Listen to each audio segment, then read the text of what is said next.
आज के Tally Prime release 3 के इवेंट में सबसे पहली इंस्ट्रक्शन मैं जो आपको देना चाहूंगा, अपने टेली प्राइम रिलीज 2.1 या उससे पुराना जिस भी रिलीज पे आप हैं 3.0 पे आने से पहले अगर आप कस्टमाइजेशन यूज करते हैं तो आपसे रिक्वेस्ट है कि आप अपने टीडीएल डेवलपर से बात जरूर करें। और अगर आप कोई भी कस्टमाइजेशन यूज नहीं करते हैं तो आप फ्री हैं, आप इसको अभी अपग्रेड कर सकते हैं। अपग्रेड का तरीका मैं आपको दिखा रहा हूं। आप अपना टेली प्राइम खोलिए, जो भी आप रिलीज यूज कर रहे हैं। ये मैं जो स्क्रीन आपको दिखा रहा हूं, इस स्क्रीन में आपका 2.1 स्क्रीन है। F1 में जाएंगे, अपग्रेड में जाएंगे और यहाँ रिलीज 3.0 पे क्लिक करके आप इसको अपग्रेड नाउ करेंगे तो आपका जो टेली का प्राइम का पुराना रिलीज है वो नए से अपग्रेड हो जाएगा। ये अपग्रेड डाउनलोड करने से पहले यहाँ पे वेरीफाई कर लीजिएगा कि आपकी जो ये TSS की डेट है ये वैलिड होनी चाहिए। अगर ये वैलिड नहीं है तो इसको वैलिड करा लीजिए। वैलिड कराने के लिए आप हमारी टीम से संपर्क कर सकते हैं, ठीक है। बाकी चैट में अपने नंबर डाल दीजिए हमारी टीम के, हमारी टीम से कांटेक्ट करके को ले सकते हैं, अपडेट करा सकते हैं अपने प्रोडक्ट को। इसको अपडेट कराने के बाद आपको जो स्क्रीन दिखाई देगी ये इस तरीके से आपको दिखाई देगा। देखिए कोई चेंज नहीं यहाँ पे पता लग रहा, बट F1 में जाके जब आप अबाउट में चेक करते हैं तो आपको पता लगता है कि आपने रिलीज 3.0 पे अपडेट कर लिया, ठीक है। रिलीज 3 पे आने के बाद जो आपका एग्जिस्टिंग डेटा था वो इस तरीके से माइग्रेशन रिक्वायर्ड लिखा आएगा। वो माइग्रेशन रिक्वायर्ड आएगा तो आपसे रिक्वेस्ट है कि इस पे माइग्रेशन पे एंटर करने से पहले अपने डेटा का बैकअप ले लें। आपको पता होना चाहिए कि आपका डेटा कहाँ पड़ा है। देखिए मेरे वाले केस में डेटा पड़ा है D drive Tally Prime 3.0 data folder में। तो चलिए हम सबसे पहले इसका बैकअप ले लेते हैं। डी ड्राइव टेली प्राइम 3.0 ये डेटा, आप चाहें तो इसकी एक कॉपी करके यहीं पेस्ट कर सकते हैं, ये भी आपका एक डेटा बैकअप भी है। और दूसरा तरीका, आप टैली से भी बैकअप ले सकते हैं। आप यहाँ Alt Y में जाइए, बैकअप कीजिए, इसको बताइए कहाँ बैकअप लेना है। बैकअप के लिए हमारी रिकमेंडेशन रहती है कि जिस भी फोल्डर में बैकअप लें उसके अंदर करंट डेट का फोल्डर बना लें, ताकि आपको बाद में ये पहचानने में परेशानी ना हो कि बैकअप कब लिया गया था। ये देखिए हमने इस तरीके से अपने डेटा का बैकअप ले लिया माइग्रेशन करने से पहले। ये दो इंस्ट्रक्शंस अगर आप याद रखेंगे तो आपको परेशानी नहीं होगी। पहला तो हमारी अगर कोई टीडीएल्स हैं तो अपने डेवलपर से बात किए बिना इसको अपग्रेड ना करें। और दूसरा, आपको अपने डेटा का बैकअप रख लेना चाहिए। इन एनी केस अगर आपको रिलीज 3.0 पसंद नहीं आता है और आप चाहते हैं कि मुझे वापस जाना है तो आपके पास ऑप्शन रहना चाहिए। डेटा बैकअप होगा तभी आपके पास वो ऑप्शन बचने वाला है। तो देखिए अब हम इसको माइग्रेट करते हैं।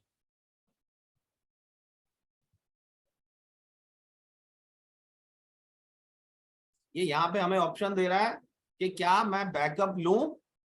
ये देखिए ये भी अपनी तरफ से ऑप्शन दे रहा है, बट यहाँ पे क्योंकि बाय डिफॉल्ट नो किया है इसलिए हमने आपसे मैनुअली बैकअप दिलवा लिया।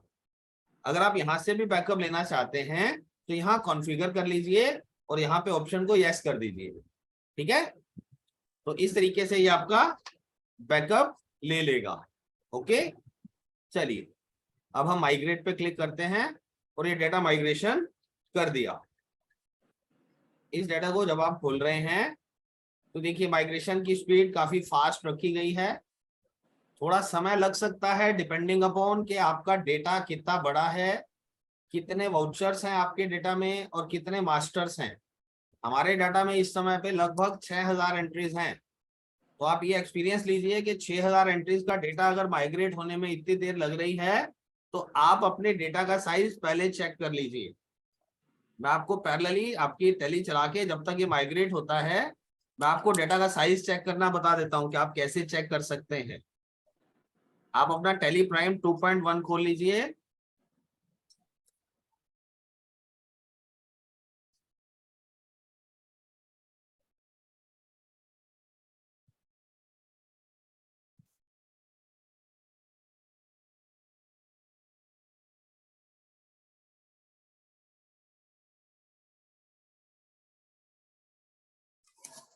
D drive, Tally Prime 3.0 data, और ये वाला मैं 2.0 में खोल के दिखाता हूँ आपको। सेम डाटा है, उसी की कॉपी है।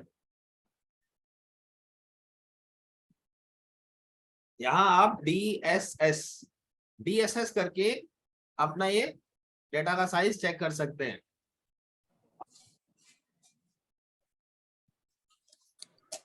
ये देखिए, दिखा रहा है आपको इस फाइनेंशियल ईयर में 535 ट्रांजेक्शन है आपकी, और ये डेटा जो है 1/4/22 से और 1/4/21 से, ये टोटल इतनी ट्रांजेक्शन इसके अंदर हैं। ठीक है, तो ये माइग्रेशन में आपको थोड़ा सा समय लेगा। अभी आपके सामने ये काम पूरा हो जाता है, फिर हम आपको आगे का समझाते हैं कि कैसे करना है।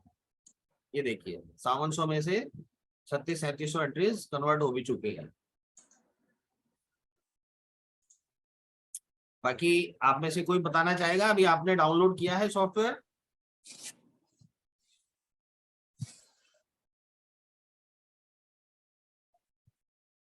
कौन कौन लोग हैं जो टेली रिलीज 3.0 का वेट कर रहे थे? कोई है तो प्लीज बताएं इसमें चैट में टाइप करके।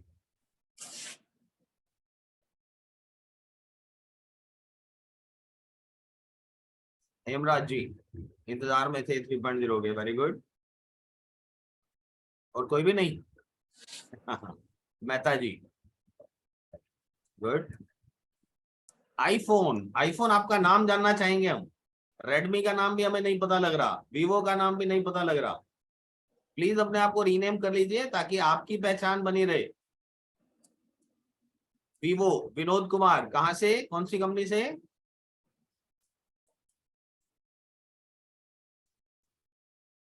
लक्ष्य पॉलीमर, हाँ सी, वेरी गुड। तो आप ये वीवो 2141 को रीनेम ही कर दो ना डियर, बेटर रहेगा। आवाज नहीं आ रही है हिना, बाकी किसी को भी प्रॉब्लम है ये? नहीं है तो हिना बेटा आपको देखना पड़ेगा अपना ऑडियो सेटिंग, देखिए प्लीज।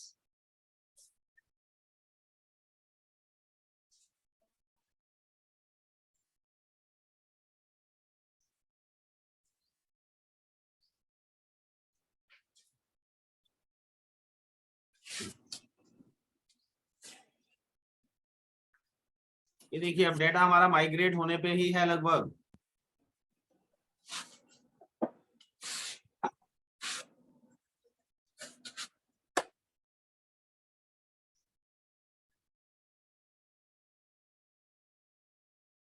ये देखिए, बिफोर माइग्रेशन इस डेटा में 5792 वाउचर्स थे, आफ्टर माइग्रेशन भी इतने ही हैं।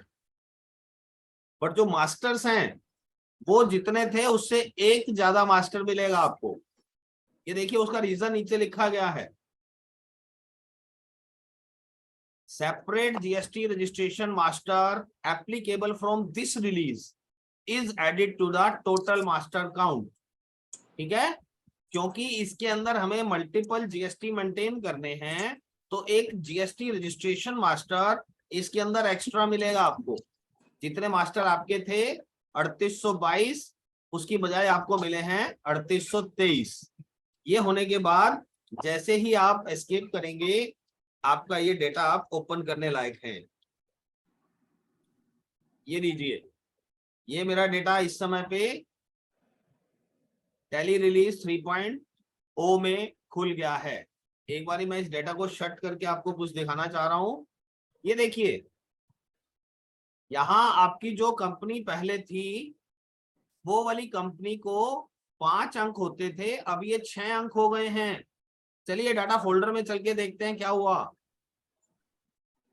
हमने जो डाटा माइग्रेट किया उसका नंबर था 10,006, और अब बन गया है ये 0-10,006। मतलब पहले हमारा डेटा 5 डिजिट का होता था, अब डाटा 6 डिजिट का हुआ करेगा। और जो फाइल आपकी माइग्रेट हो चुकी है, टैली उसके ऊपर ये स्टैंप लगा देती है उस फोल्डर के नाम में, माइग्रेटेड टू 3.0। ठीक है, ये देखिएगा, ये जो आपका डेटा था 10,006, इसके अंदर जो आपकी फाइलें होती थी company.900, ये सारी फाइलों के पीछे 900 लिखा रहता था।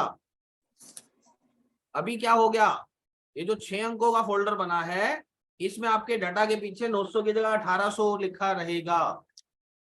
मतलब आपकी डेटा स्ट्रक्चर भी चेंज हो गई है। जो .900 है वो टैली 9 से लिखा आना स्टार्ट हुआ था 7.2 के बाद।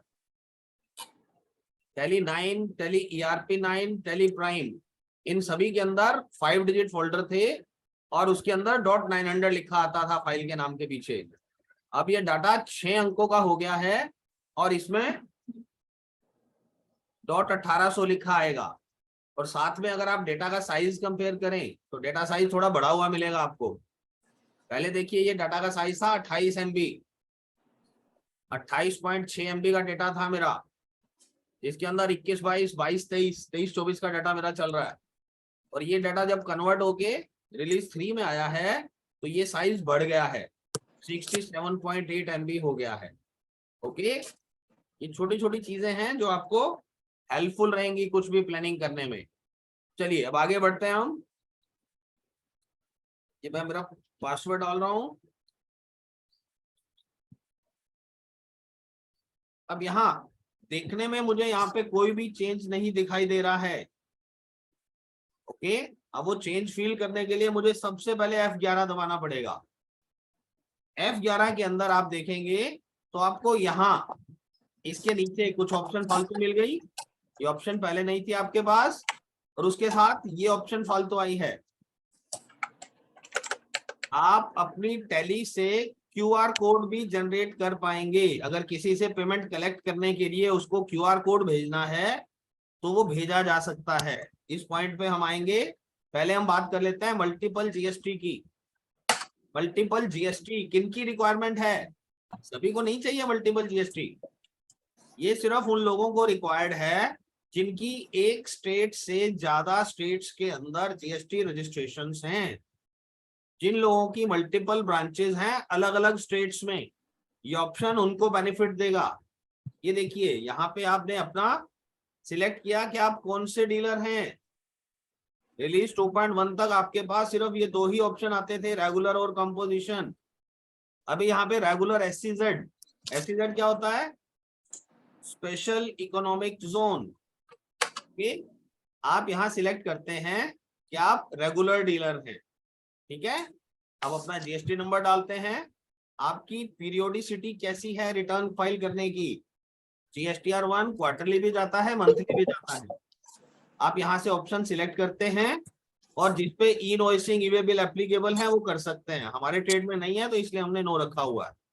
और इस तरीके से आप अपनी रजिस्ट्रेशन कर लेते हैं। ये तो थी हरियाणा की रजिस्ट्रेशन। ये आपने एक बार एक्सेप्ट कर लिया और दोबारा गए वहां पे और उसको देखेंगे आप। वापसी आने के बाद आप यहाँ पे इसको बैक स्पेस कीजिए तो ये आपसे पूछेगा क्या एक और रजिस्ट्रेशन बनाना है इस कंपनी के लिए? आप कह दीजिए हाँ मुझे बनाना है, यस। जैसे करेंगे एक नया फॉर्म खुल जाएगा। वहां आप बताइए आपको कौन सी स्टेट के लिए करना है। बताइए दिल्ली के लिए करना है। हरियाणा में आप रेगुलर हैं तो दिल्ली में भी रेगुलर हैं। यहाँ अपना GST नंबर डालिए, बताइए आपकी रिटर्न की फ्रीक्वेंसी क्या है। ठीक है, जिस तारीख को ये GST नंबर लिया है वो डेट डाल दीजिए। सारे GST नंबर एक ही डेट को लिए हो कोई जरूरी नहीं है। अलग अलग GST की एप्लीकेबिलिटी अलग अलग डेट से हो सकती है। ओके, इस तरीके से हमने ये एप्लीकेबल कर लिया। ईवे बिल नो कर देता हूं मैं, मुझे नहीं चाहिए ईवे बिल। तो ये हमने हरियाणा और दिल्ली 2 स्टेट्स के लिए बनाया है। तो ये यहाँ पे मुझे पूछ रहा है कि आप चार्ट ऑफ अकाउंट्स देखना चाहते हैं और नई ब्रांच के हिसाब से बनाना चाहते हैं तो आप बना सकते हैं। अब देखिए क्या होता है, हर कोई ये चाहता है कि मैं अलग अलग ब्रांच की जो बिल बुक है वो अलग रखूं, बट टैली के अंदर तो बिल बुक कॉमन चलती है। ठीक है, अब चलिए पहले हम एक बार चेक करते हैं कि इससे हुआ क्या। जैसे हरियाणा और दिल्ली मिल गया मुझे, वाउचर नंबर पे हम अभी बात करेंगे लॉजिकली समझते हुए। यहाँ पे मैंने सेल्स डाला, ये मेरी क्लास बनी हुई है। ऊपर देखिए ये किसके लिए डल रही है एंट्री, ये हरियाणा रजिस्ट्रेशन के लिए डल रही है। ऊपर देखिए GST registration, bill number 2324 223 bill cut चुके हैं। अब मैं हरियाणा के लिए बिल काट रहा हूं तो ये 2324 चल रहा है। अब यहीं से अगर मुझे दिल्ली के लिए बिल काटना है तो क्या करना पड़ेगा, यहां से F3 दबाइए और दिल्ली रजिस्ट्रेशन सिलेक्ट कर लीजिए। अब ये दिल्ली के लिए बिल कटेगा। ठीक है, दिल्ली के लिए बिल कट रहा है बट वाउचर नंबर अभी भी 224 ही आ रहा है, ये गलत है। कई बिजनेस देखिए जो हरियाणा में है उसकी बिल बुक हरियाणा वाली चलेगी, और दिल्ली वाली बिल बुक है तो दिल्ली वाली बिल बुक चलनी चाहिए। दोनों को एक ही बिल बुक में नहीं चलाना चाहिए आइडियली। कई लोग चलाना चाहें तो चला सकते हैं, उस पर रिस्ट्रिक्शन नहीं है, टैली में ऑप्शन अवेलेबल है। बट आपको इसके लिए अलग वाउचर सीरीज बनाना चाहिए। वो वाउचर सीरीज बनाने का तरीका क्या है हम वो समझ लेते हैं। Alter voucher type GST sales के नाम से हमारी ये सीरीज चलती है। यहाँ पे देखेंगे तो यहाँ आपको मिलेगा define multiple numbering series for vouchers, ये सभी वाउचर टाइप पे मिलेगा। यहाँ पे यस करते ही आपसे पूछेगा कौन सी बनानी है, जो डिफॉल्ट चल रही है वो चलानी है या नई बनानी है सीरीज। भाई जी मुझे नई सीरीज बनानी है। अब वो नई सीरीज किस नाम से बनानी है, मुझे नई सीरीज बनानी है हरियाणा के नाम से, Haryana series. Method of voucher numbering क्या रखना चाहते हैं हरियाणा में, ऑटोमेटिक। अब देखिए ये एक नई ऑप्शन टैली में अभी अभी आई है जो आपकी बहुत सारी समस्याएं सॉल्व करेगी। जो आपकी पहले से चल रही है सिस्टम उसको बोलते हैं री नंबर वाउचर्स। गलती से कई बार बैक डेट में एंट्री डल जाती है तो हमारे वाउचर नंबर बिगड़ जाते हैं। और अगर आप ये वाली ऑप्शन लेके अपनी सीरीज बनाओगे तो बैक डेट में एंट्री होने के बाद भी आपके वाउचर नंबर नहीं बदलेंगे। ये बड़ा ही क्रांतिकारी चेंज है टैली में, जिसकी डिमांड सालों से की जा रही थी, ये अब की बारी प्रोवाइड किया गया है। इसको यूज कैसे करते हैं हम बाद में सीखेंगे, पहले हम इसकी बात कर लेते हैं कि रिटेन कैसे करनी है, ये बनानी कैसे है। एडिशनल डिटेल, अब देखिए मेरे 223 बिल कटे हुए थे, मैं चाहता हूं कि 224 से स्टार्ट हो हरियाणा के अंदर। इसमें 4 हैं ये,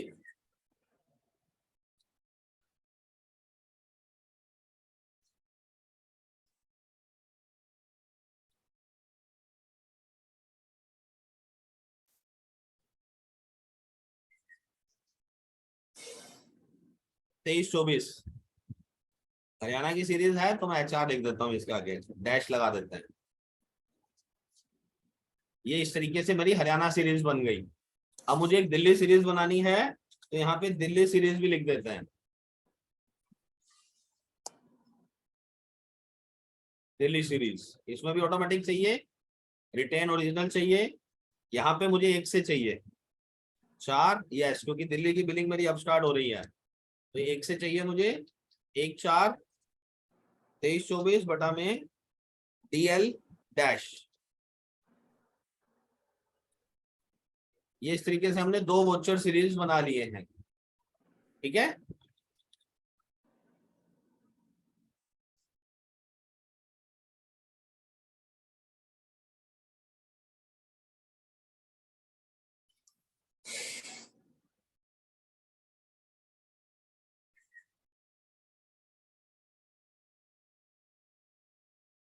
चलिए अब जब हम बिल काटने जाएंगे, F8 किया, बताइए कौन सा बिल काटना है, हरियाणा सीरीज का या दिल्ली सीरीज का। तो जी हरियाणा सीरीज का बिल काटना है। हरियाणा सीरीज में देखिए HR 0000224 आ गया, और अगर यही मैं सिलेक्ट करूंगा कि मुझे दिल्ली रजिस्ट्रेशन का दिल्ली सीरीज का बिल काटना है, ये देखिए दिल्ली का 001 ले रहा है। तो ये मल्टीपल सीरीज के अंदर हम बिल काट सकते हैं। आपको बिल बना के दिखाता हूं मैं। पहले हम हरियाणा में बिल बनाते हैं। रजिस्ट्रेशन हरियाणा का लेना होगा, ये ले लिया मैंने। हरियाणा से हम किसी दिल्ली की पार्टी को बिल काटते हैं। ये PS राज स्टील्स के नाम पे काट रहा हूं मैं बिल। इनको मैंने सपोर्ट चार्जेस का बिल दिया 1000 रुपए का। देखिए इसके ऊपर ऑटोमेटिकली IGST लगा है। क्यों? क्योंकि हरियाणा रजिस्ट्रेशन से बिल हो रहा है। ये सेव कर दिया मैंने। अब हम यही सेम पार्टी को दिल्ली से बिल काटते हैं, दिल्ली सीरीज के साथ। ये लीजिए, Delhi to Delhi bill cut रहा है। सपोर्ट चार्जेस 1000 रुपए। अब देखिए हमने कुछ भी नहीं किया है, ये सारा काम टैली अपने आप बैकएंड पे कर रही है। जब मेरे दिल्ली ऑफिस से बिल होगा तो GST SGST लग रहा है दिल्ली की पार्टी को, और जब हरियाणा टू दिल्ली बिल होगा तो वो IGST लगा रहा है।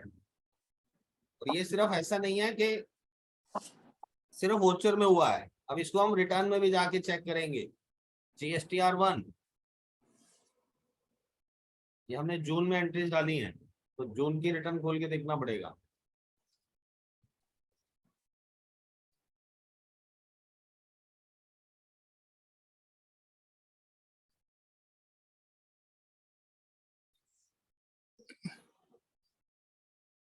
ये हरियाणा रजिस्ट्रेशन से बिल कटा हुआ, IGST लगा हुआ। F3 करके दिल्ली रजिस्ट्रेशन चेक करूंगा तो दिल्ली में इस रिटर्न में बिल नहीं आया। क्या वजह है, ये चेक करने की कोशिश करते हैं। कह रहे जी आपने अपने कंपनी का ही GST नंबर नहीं डाला हुआ, मैं कैसे उसको रिटर्न में इंक्लूड करूं? तो पहले हमें यहाँ पे अपना GST नंबर डालना पड़ेगा।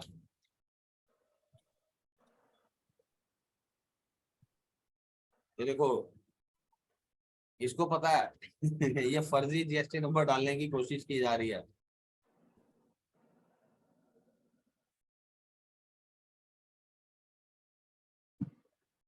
ये वेरिफिकेशन का इसके अंदर स्ट्रॉन्ग सिस्टम दिया गया है, ये गलत डालने नहीं देगा आपको। चलिए इसको मैं अभी स्किप कर रहा हूँ, बट जो मेरा कॉन्सेप्ट था वो शायद मैं आपको समझा पाया हूँ। ठीक है, तो ये मल्टीपल GST के लिए मल्टीपल वाउचर सीरीज बना के आप काम कर सकते हैं। डेफिनेटली मन में काफी सारे सवाल होंगे, बट वो प्रैक्टिकली जब आप काम कराएंगे हमारे से या खुद ट्राई करेंगे तो उन चीजों को हम ज्यादा अच्छे से समझ पाएंगे। ये हमारा पहला फीचर था। अब दूसरे फीचर के अंदर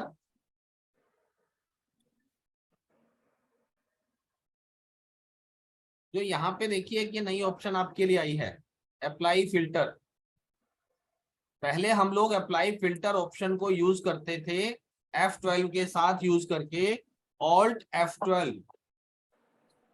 F12 जब भी किया जाता था उसके अंदर इस टाइप की ऑप्शन आती थी कि मुझे वो वाला वाउचर दिखाओ, इसके अंदर उसकी नरेशन के अंदर कंटेनिंग कैश या ऐसा कुछ लिखा गया है।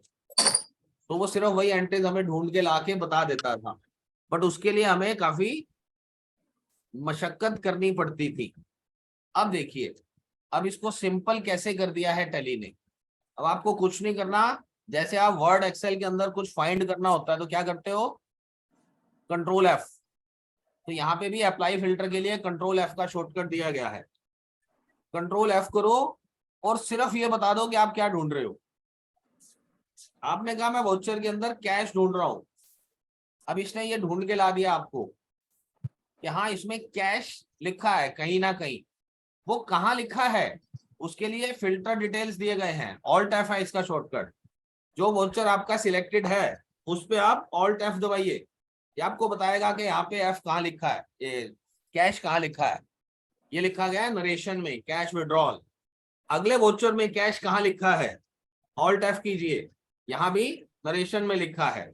इस वाले के अंदर यहाँ लेजर के नेम में कैश है, इसका मतलब इसने वो सारी एंट्रीज हमें ढूंढ के बता दी जिसमें वाउचर के अंदर कहीं पर भी कुछ भी लिखा गया हो।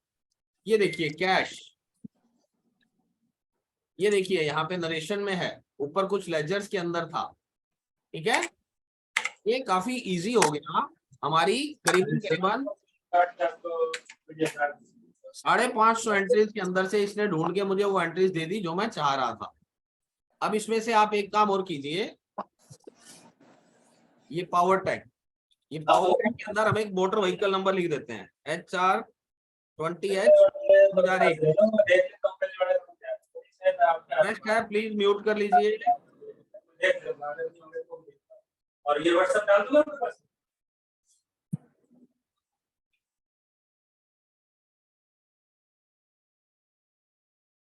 देखिए आइडेंटिफाई करने में समय लगता है इसलिए मैंने म्यूट ऑल कर दिया। जिसको कोई सवाल पूछना होगा उसको अनम्यूट की ऑप्शन दे देंगे। तो देखिए अभी हम ढूंढ रहे थे ये पावर टैग के बिल के अंदर हमने यहाँ गाड़ी नंबर डाल दिया। मैं कॉपी कर लेता हूँ इसको।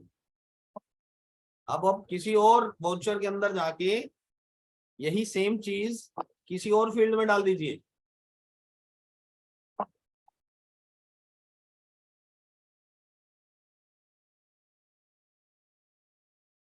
परचेज में मैं डिस्पैच थ्रू में डाल देता हूँ ये।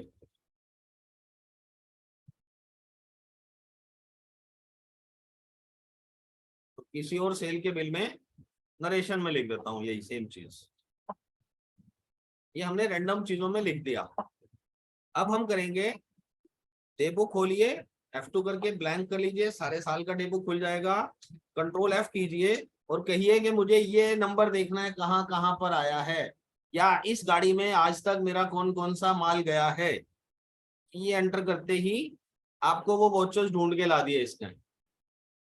ठीक है, इसमें परचेज वाउचर को नहीं लाया। इट मीन्स जिस फील्ड के अंदर हमने वो चीज टाइप की है वो अभी सर्च के क्राइटेरिया में नहीं आई है। सर्च के क्राइटेरिया में क्या क्या फील्ड्स आए हैं वो भी मैं आपको अभी दिखाने वाला हूं। अब देखिए पावर टेक में ये चीज कहां लिखी है, ऑल्ट F करके देखूंगा तो वो बता रहा है मोटर व्हीकल नंबर में लिखी है। और दूसरे वोचर में ऑल्ट F करके पूछूंगा तो वो दिखा रहा है जी यहाँ वाले वोचर में आपने नरेशन में टाइप किया था। तो ये चीज हमारे लिए इजी हो गई फाइंड आउट करनी कि मैंने कहाँ पे क्या चीज लिखी हुई है। कई बार हमारे से काफी कस्टमर डिमांड करते थे कि यार मैंने अपने बिल के अंदर किसी कस्टमर का फोन नंबर लिख दिया, ये लीजिए 92,540,07440। अब मेरे पास वाउचर बहुत सारे हैं, उसमें से ढूंढूं कैसे कि किस में मैंने वो लिखा हुआ है। तो यहाँ पे भी कंट्रोल F कीजिए और कहिए इसको कि मुझे वो वाउचर ढूंढना है जिसमें ये लिखा हो।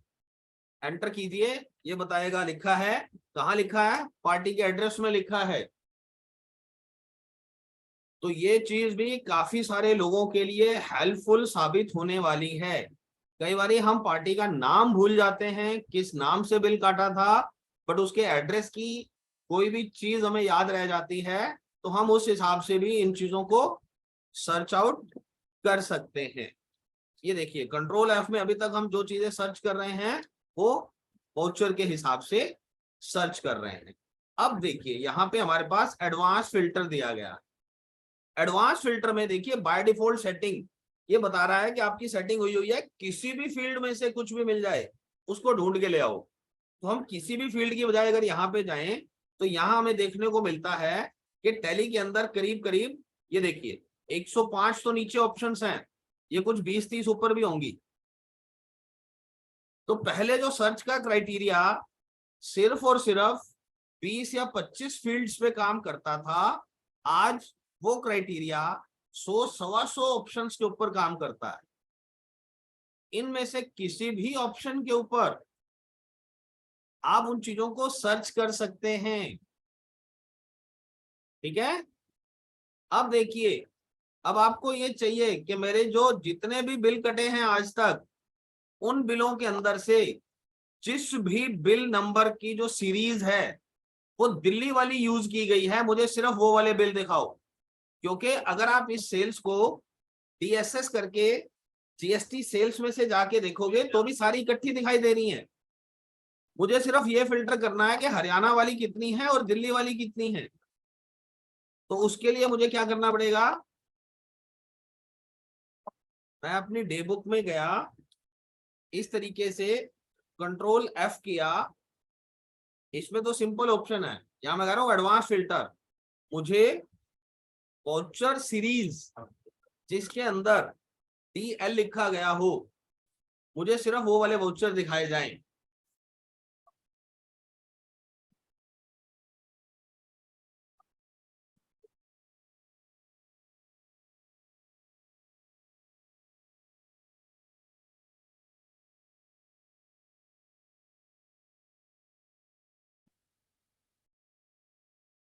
तेईस 24-DL।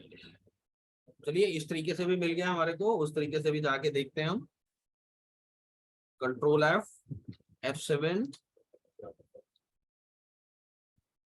वाउचर सीरीज का नाम क्या है, वाउचर सीरीज का हमने वो लिख दिया था, वाउचर सीरीज के नाम में दिल्ली आता हो, ठीक है। हम उसकी वो सीरीज लिखने लग गए थे, इसलिए वो नहीं मिला था। इसकी वाउचर सीरीज का नाम दिल्ली है, इसलिए वो वाले वाउचर दिखाई दे गए, ठीक है। ये कुछ हेल्पफुल होगा ये वाला जो हमारा एडवांस फिल्टर है, कुछ आसानी हो जाएगी। अब चैट में जवाब देके बताएं प्लीज।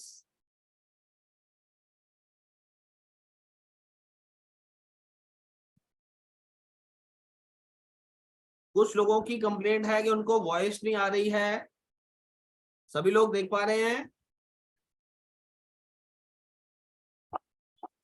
स्क्रीन आ रही है? Very good. तो जिन लोगों को स्क्रीन नहीं आ रही है वो प्लीज अपना इंटरनेट कनेक्शन चेक करें।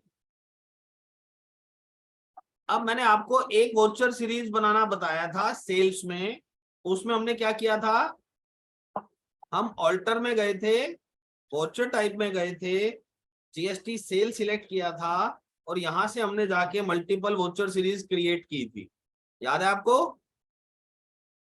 मगर कई लोगों की डिमांड ऐसी आती है कि मुझे अलग अलग वोचर टाइप्स, मान लीजिए cash receipt, Contra, credit note, debit note, journal, payment, purchase, receipt, ये सारी चीजों की वोचर सीरीज बनानी है। तो मैंने एक साथ ये 7-8 अपने वोचर टाइप सिलेक्ट कर लिए, और यहाँ राइट साइड में एक ऑप्शन है क्रिएट वोचर सीरीज। मैंने यहाँ कहा मुझे दिल्ली सीरीज क्रिएट करनी है इन सब के लिए, वो कह रहे जी ऑलरेडी बनी हुई है।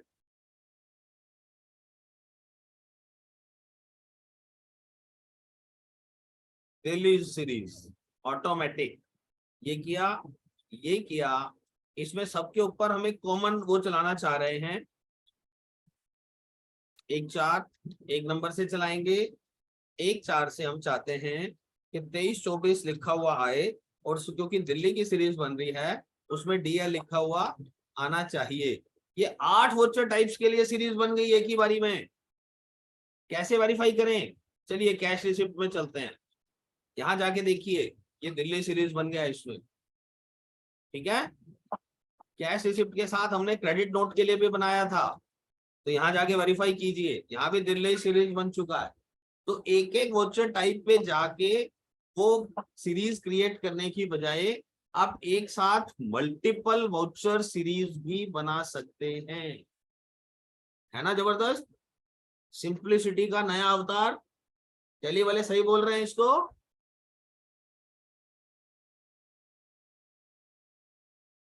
Multiple registration feature best, thank you for your compliments mister Vivo, मुझे आपको इसी नाम से बुलाना पड़ेगा।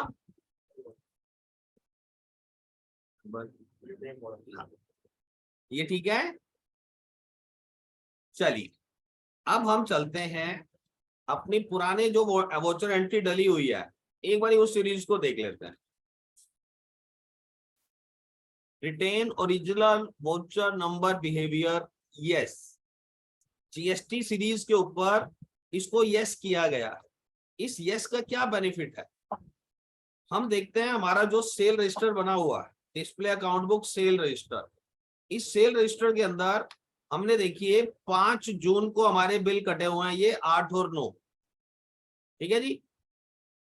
अब हम क्या करते हैं, हम दोबारा से गलती से 5 जून में चले गए, कुछ काम कर रहे थे, सेल में गए, डिफॉल्ट सीरीज यूज कर रहे थे जो कि पहले से यूज हो रही थी, और यहाँ पे हम कोई एक बिल काट लेते हैं।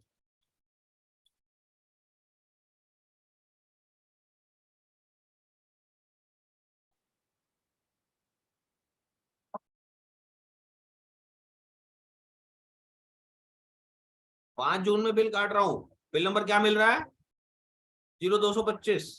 चलिए मैं सेव करता हूं इसको। अब पीछे चल के देखते हैं हम क्या हुआ हमारे साथ। सेल रजिस्टर खोलते हैं, ये देखिए 5 जून को वैसे अगर पुराने वाला सिस्टम चल रहा होता तो यहाँ बिल नंबर क्या आना चाहिए था, 8 9 के बाद 10 आना चाहिए था। मगर उससे क्या होता है, हमारे अगले कस्टमर्स को दिए गए सारे बिल्स के नंबर चेंज हो जाते थे, ये बहुत बड़ी समस्या हो जाती थी हमारे साथ। तो ये वाला वंडरफुल फीचर जो है, मैं मतलब खुद बहुत इम्प्रेस्ड हूँ इस फीचर से। इस फीचर ने जितने भी लोग जीएसटी की रिटर्न डिस्टर्ब हो जाने की शिकायत करते थे कि जी बैक डेट में जाके किसी ने कोई बिल डाल दिया, हमारे सारे बिल नंबर चेंज हो गए, हमारे पोर्टल पे बिल नंबर अलग गए हुए हैं, हमारी बुक्स की सारी सीरीज डिस्टर्ब हो चुकी है। हम महीने में ज्यादा नहीं 2 4 कॉल्स इस प्रॉब्लम की जरूर रिसीव करते हैं, बट मैं उम्मीद करता हूं आज के बाद इस टाइप की कंप्लेंट्स आनी बंद हो जाएंगी। और जो लोग ई इनवॉइस करते हैं उनके साथ सबसे बड़ी समस्या क्यूआर कोड मिसमैच, क्योंकि जैसे ही उसका बिल नंबर बदलता है उसका क्यूआर कोड मिसमैच हो जाता था। अब वो समस्या जड़ से खत्म हो गई है। अब इसके अंदर ये ढूंढना भी आसान हो गया, ये 25 नंबर आया है, 25 इसके बाद आएगा, तो इसको हम अभी सिर्फ खोल के अगर इसकी डेट बदल दें 13 जून, ये 13 जून के अंदर आ गया, ठीक है जी। तो ये वाला जो फीचर है ये आप सब लोगों की बहुत सारी मेहनत बचाने वाला है। कैसा लगा, लिख के बताइए, बोल के बताएंगे तो सभी के साथ समस्या हो जाएगी।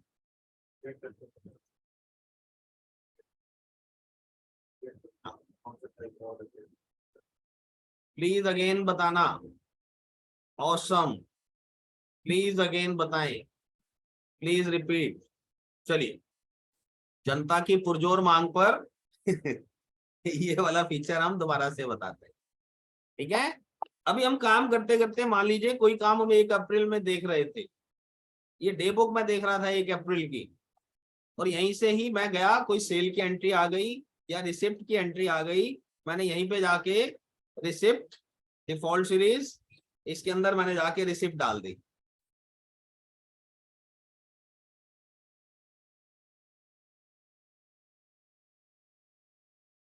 रिसीव्ड कैश, रिसिप्ट का फर्क किसको पड़ेगा, जो लोग रसीद इशू करते हैं, ठीक है, उनको वोचर नंबर का फर्क पड़ सकता है, अदरवाइज रूटीन में किसी को फर्क नहीं पड़ता। चलिए मैं एक बार इसका एग्जांपल दिखा रहा था तो एग्जांपल को समझ लेते हैं। अब हम डीएसएस करके रिसिप्ट में चलते हैं। रिसिप्ट में टोटल 153 वोचर कटे हैं, लास्ट वोचर नंबर 152 है, 153 कहाँ गया, बाहर तो बता रहा है कि टोटल 153 एंट्रीज हैं, बट लास्ट वोचर नंबर मुझे दिखाई दे रहा है 152, 153 कहाँ गया। चलिए सबसे ऊपर चलते हैं, ये देखिए 1 तारीख में पड़ा है ये, क्यों, क्योंकि इसने उस वोचर नंबर को नहीं बदला। डेट चाहे कोई भी आ जाए, जो जितने वोचर नंबर यूज हो चुके हैं उसके बाद वाला वोचर नंबर मिलेगा। ओके, तो ये चीज बहुत बढ़िया है, आपकी कोई भी रसीद नंबर हिली नहीं है, ये सभी वोचर टाइप के ऊपर किया जा सकता है। उसमें आपको क्या करना है, रिटेन ओरिजिनल वोचर नंबर वाली ऑप्शन यस करनी पड़ेगी। कहां पर, जो आपकी वोचर टाइप है यहां पर ये ऑप्शन दी गई है, retain original voucher number behaviour, इस ऑप्शन को यस रखना है, तब जाके आप इसको यूज कर पाएंगे, ठीक है, समझ में आया, गुड। विनोद कुमार, हिना, आपकी क्वेरी सोल्व हुई। नंबर ऑफ वाउचर ज्यादा हो तो फिल्टर से सर्च हो सकता है, बिल्कुल हो सकता है डियर। आईफोन, आपका नाम बताएं please. IPhone 4, Viren, thank you. तो कैसे लगे अभी तक के जो फीचर मैं आपको बता रहा हूं? काफी कुछ दिया है टेली ने हमें। ये तो अभी एक छोटे छोटे ट्रेलर्स हैं, ठीक है। अब क्या होता है, कई बार हमारे वोचर एंट्री के दौरान हमारा कोई एक वोचर, हेमराज जी बुरा मत मानिएगा, आपका बिल डिलीट कर देता हूं मैं, ये लीजिए। गलती से एक वोचर नंबर 131 जो कि 2 मई का था हमारे से डिलीट हो गया। अब भी क्या फर्क पड़ा, 131 डिलीट हुआ तो 131 ही डिलीट हुआ है, उसके डिलीट होने से किसी और का वोचर नंबर बदला नहीं है। 131 डिलीट हुआ तो 131 गया, 132 131 नहीं बना, 133 132 नहीं बना, बट मेरा 131 डिलीट हो गया है, ठीक है।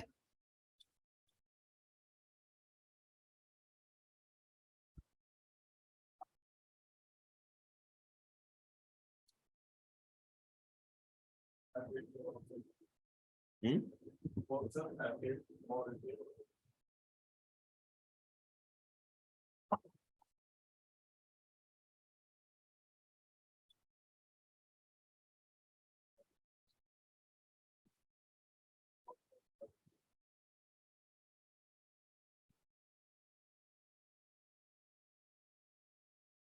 तो अभी हम जाके देखेंगे डीएसएस में, तो हमें दिखाई देगा ये सेल्स के 225 वोचर्स हैं,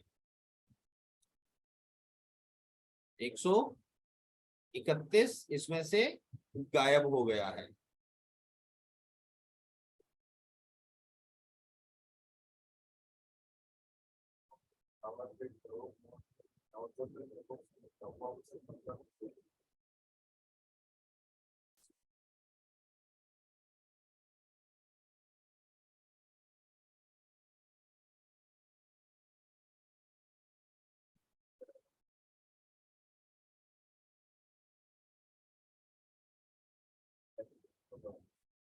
ये देखिए,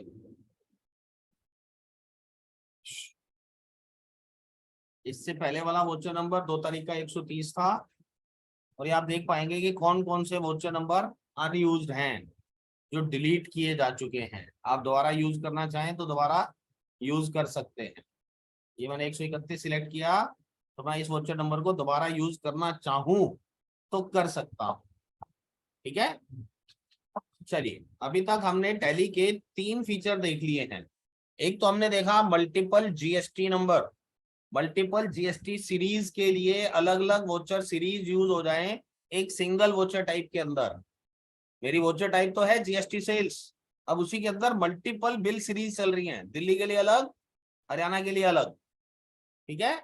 हमने देखा कि जब दिल्ली सिलेक्ट करेंगे तो दिल्ली की पार्टी को बिल करेंगे तो सीजीएसटी एसजीएसटी लगेगा, और अगर हम हरियाणा से बिल करेंगे, दिल्ली की पार्टी को बिल करेंगे, तो वो आईजीएसटी लगाएगा। दोनों की एंट्रीज जीएसटी R1 के अंदर एक्यूरेटली जाएंगी। दिल्ली की रिटर्न एक ही कंपनी में से, हरियाणा की रिटर्न एक ही कंपनी के अंदर से बनाई जा सकती है, जो कि अभी तक संभव नहीं था। हम अलग अलग जीएसटी के लिए अलग अलग कंपनीज बना के काम करते थे, ठीक है। जीएसटी के लिए टैली का डेटा अब सेम मैनेज किया जा सकता है, बट एक छोटी सी उम्मीद लोगों की जाग जाती है। सब लोग सोचते हैं कि हम अपना प्रॉफिट एंड लॉस भी मेंटेन कर सकते हैं। 131 नंबर बिल देखना है तो कैसे देखेंगे, डिलीट वाला कैसे फाइंड करेंगे। गुड, रमेश कौशिक और हिना ने सवाल किया है, तो मैं आपको एक बार ही दिखा देता हूं। कोई भी नया बिल बनाने के लिए जब आप जाएंगे, F8 करेंगे, ये नया बिल नंबर आ गया 226, बट हम ये देखना चाहते हैं कि कौन कौन से डिलीट हुए थे। तो आप कंट्रोल I, मोर डिटेल्स में जाएं, वोचर नंबर एंड डिटेल्स में जाएं, आपकी वोचर सीरीज सिलेक्ट करें, और उसके ऊपर ऑप्शन दिया गया है सिलेक्ट अनयूज्ड वोचर नंबर्स। ये वो वोचर नंबर्स हैं जो डिलीट हो गए थे, चाहे वो एक्सीडेंटली हुए हो और चाहे किसी ने जानबूझ के किए हो। यहाँ वो सारे सीरीज वोचर सीरीज आपको दिखाई दे जाएंगे कि कौन कौन सा वोचर नंबर डिलीट किया गया था। डिलीट किया गया है 131, उससे पहले वाला 130 था, उसके बाद वाला 132 था। ठीक है, तो ये चीज आपको यहाँ से कंफर्म हो सकती है। आई थिंक कौशिक साहब और हिना को ये चीज क्लियर हो गई होगी।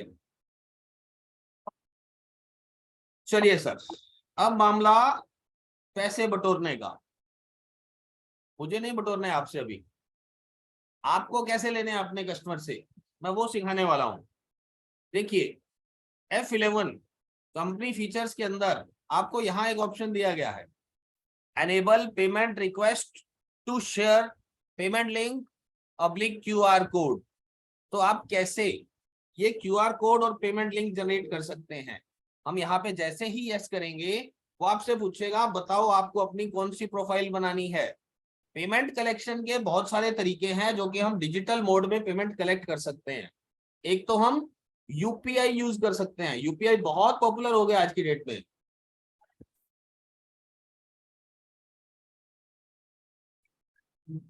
यूपीआई में आप 1 लाख रुपए तक की पेमेंट एक बंदे से एक दिन में मंगा सकते हैं। तो पहले मुझे अपना यूपीआई प्रोफाइल बनाना पड़ेगा। मेरे पास कोटक बैंक में अकाउंट है, तो मैं कोटक यूपीआई का लिंक क्रिएट करता हूं।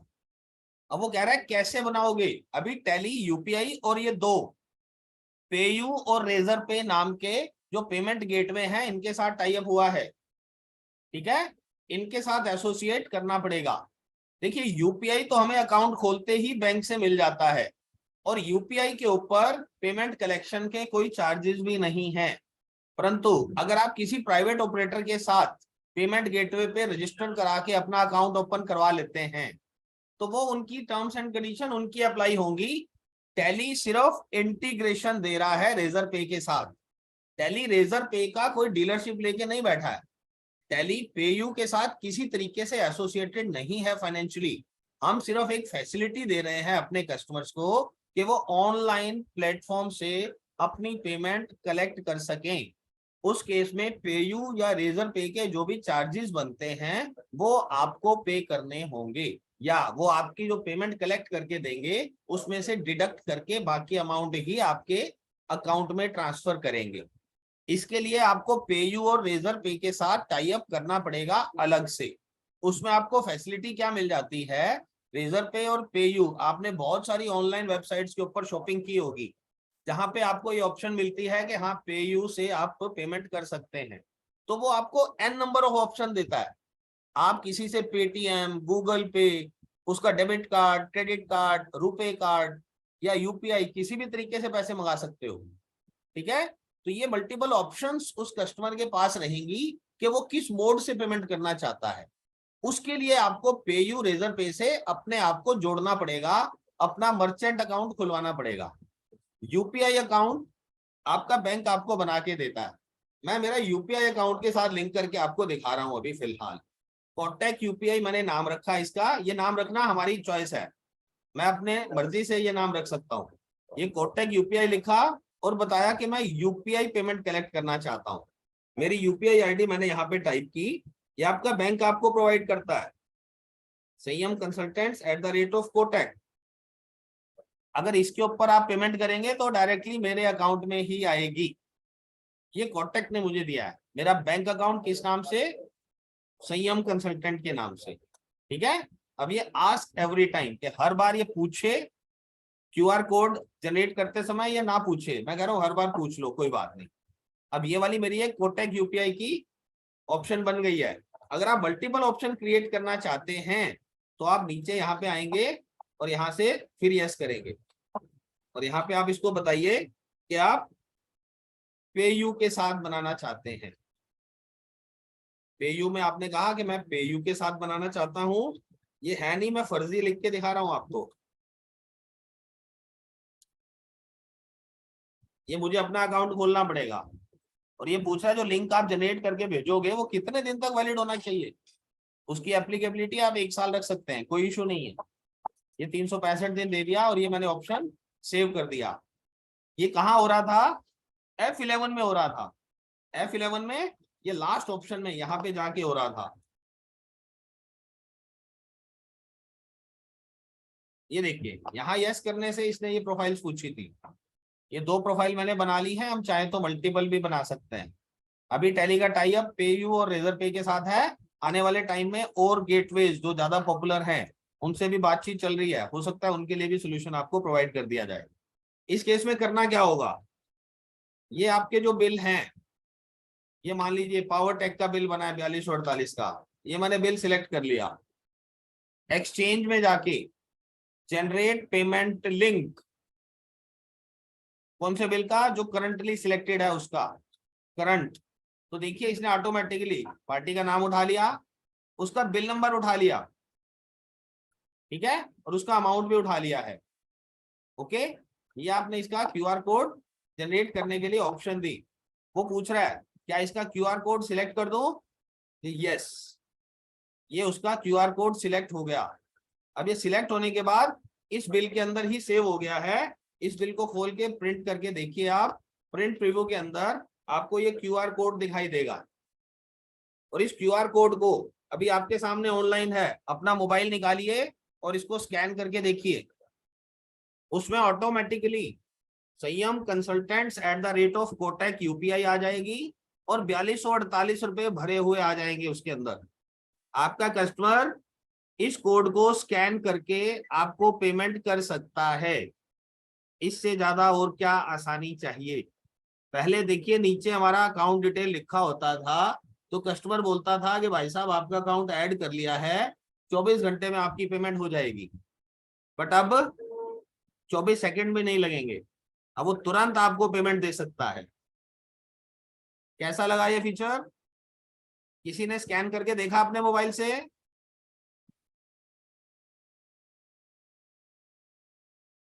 Thank you. Mehta ji scan किया? यार पैसे तो नहीं आए मेरे अकाउंट में 4248।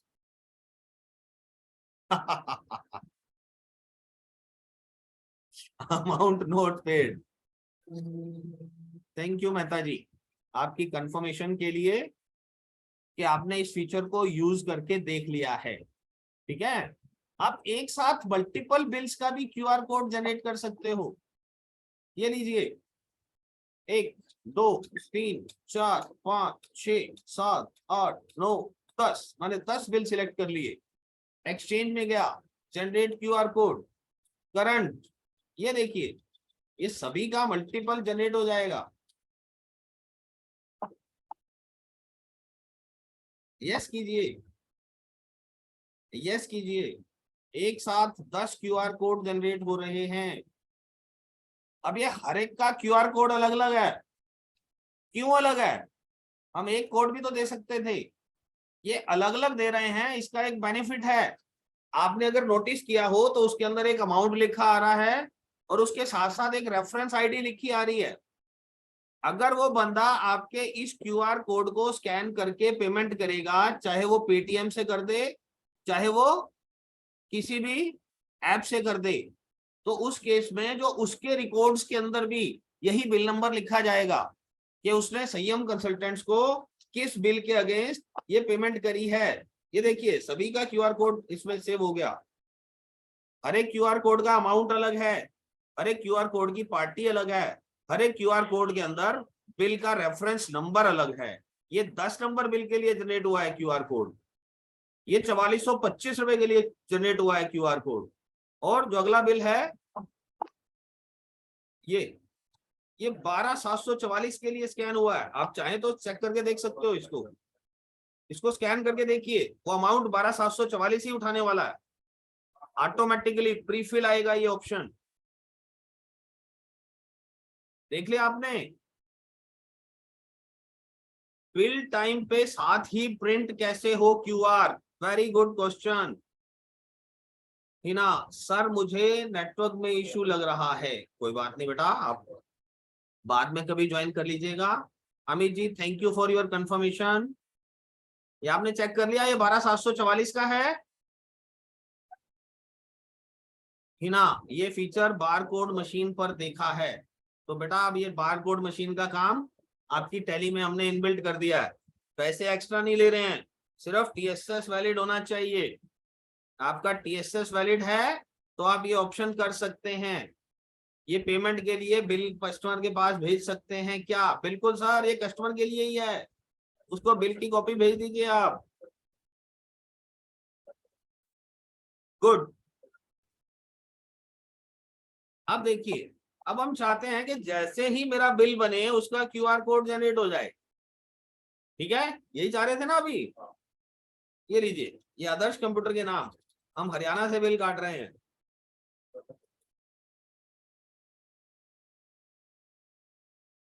हम चाहते हैं कि इसका क्यूआर कोड साथ के साथ जनरेट हो जाए। तो F12 में जाइए।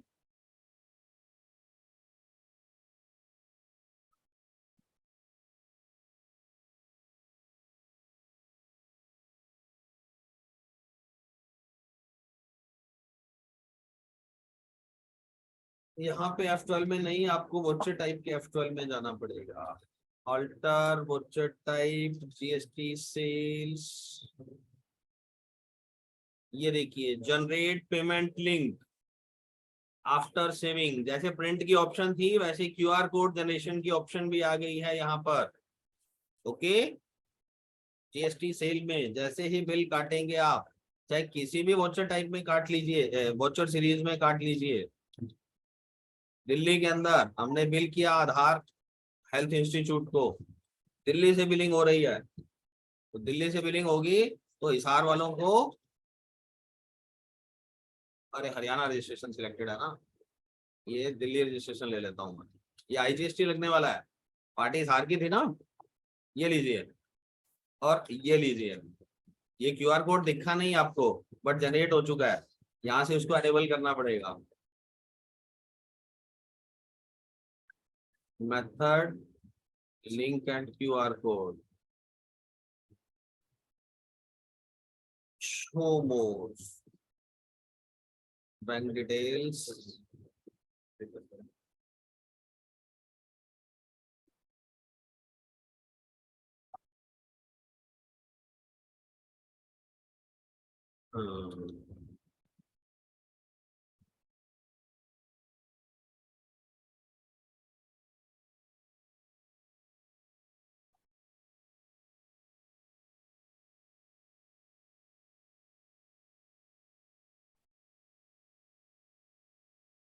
ओहो, बाद में पूछ रहा था ये क्योंकि हमने आस्क एवरी टाइम कर रखा है ना। ये यस किया, यस के बाद जनरेट करेगा। ये लीजिए सर, ये इसका भी बिल जनरेट होते ही उसके साथ साथ ही क्यूआर कोड जनरेट हो गया है। आप ये चाहें तो कस्टमर को डायरेक्टली मेल भी कर सकते हैं, एक्सपोर्ट करके सेंड कर सकते हैं। इस तरीके से ये आप अपने कस्टमर के साथ शेयर कर पाएंगे। तो कैसा लगा ये फीचर आपको?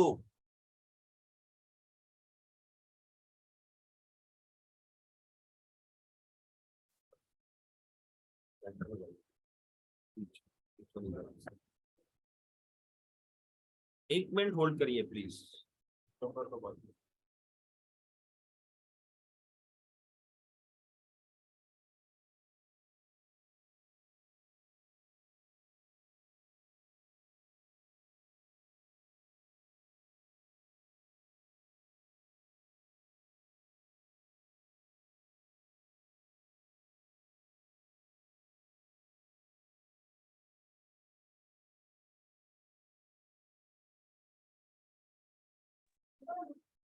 हाँ जी सर,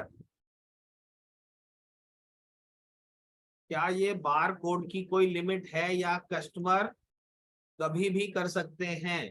ये बेटा कभी भी कर सकते हैं, इसके अंदर हमने डेट वो नहीं डाली है। बट जो आप पे यू या उसके साथ डालोगे उसकी लिमिट आप तय कर सकते हो कि कितने टाइम तक वो कर सकते हैं पेमेंट।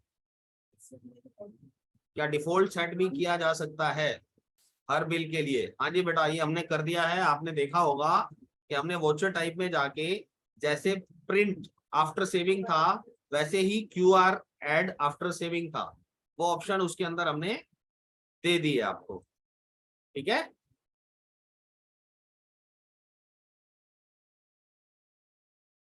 समझ में आया? इससे रिलेटेड अभी कोई डाउट होना नहीं चाहिए किसी के पास। आप सब लोग बहुत अच्छे से इसको देख चुके हैं। ठीक है जी।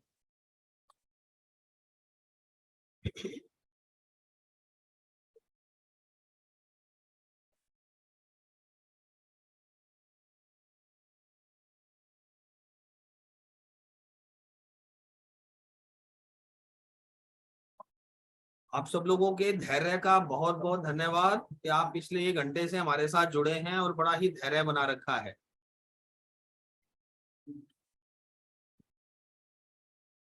रेडमी प्लीज अपना नाम बताएं। सर इसके अंदर हम जीएसटी वार 1 बनाते हैं तो उसमें B2B बिल शो नहीं करता है। सर डेफिनेटली करेगा, डेफिनेटली करेगा। पहले आप अपना नाम बताइए। Redmi 8A dual.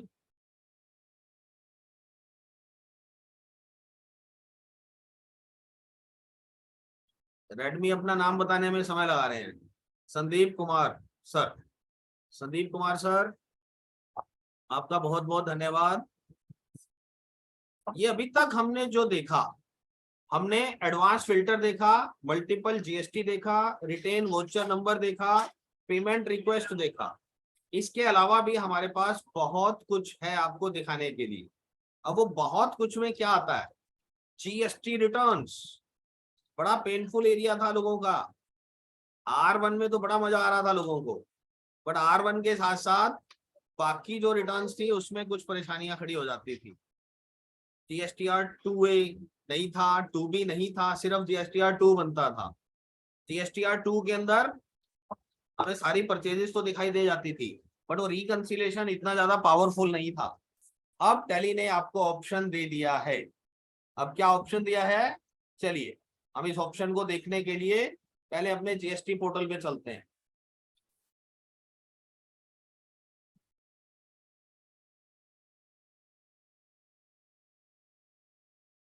संयम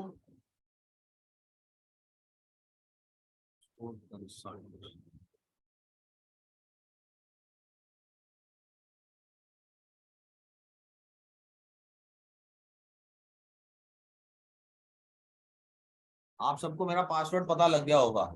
dot dot dot dot dot dot पता लग गया ना? चलिए मजाक की बात है, हम चलते हैं अपने रिटर्न डैशबोर्ड पे। रिटर्न डैशबोर्ड पे हम जाके चेक करते हैं Q1 की। अभी तो हमारी IFF गई है, हम क्वार्टरली प्लेयर हैं। तो चलिए हम 22-23 की रिटर्न देखते हैं। 22-23 में Q4 मार्च, इसको सर्च किया मैंने और ये मेरा R1 और 2A और 2B सब दिखाई दे रहा है। इसको डाउनलोड कीजिए। क्रिएट जेसन फाइल, ये आ गई जेसन फाइल, ये डाउनलोड कर लिया मैंने।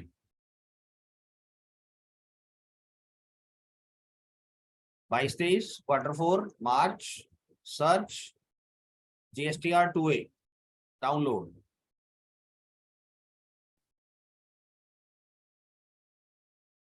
Return dashboard 22-23 March.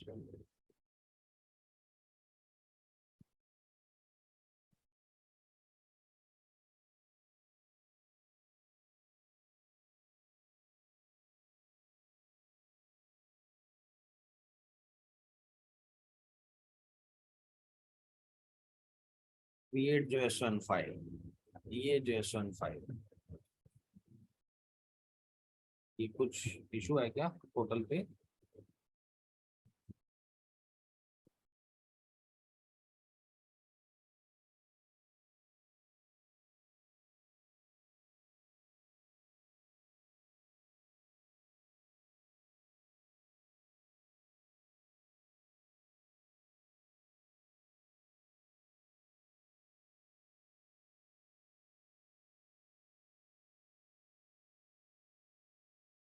To be,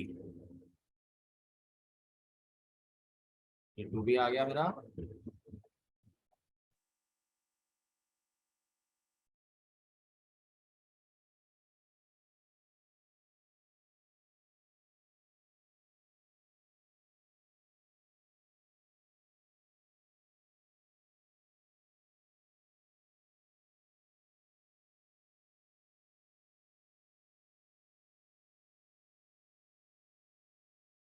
R1 और 2A में कुछ इशू आ रहा है, 2B इसने हमारा डाउनलोड करके दे दिया। ये JSON फाइल मिल गया, ठीक है, ये डाउनलोड शुरू करा।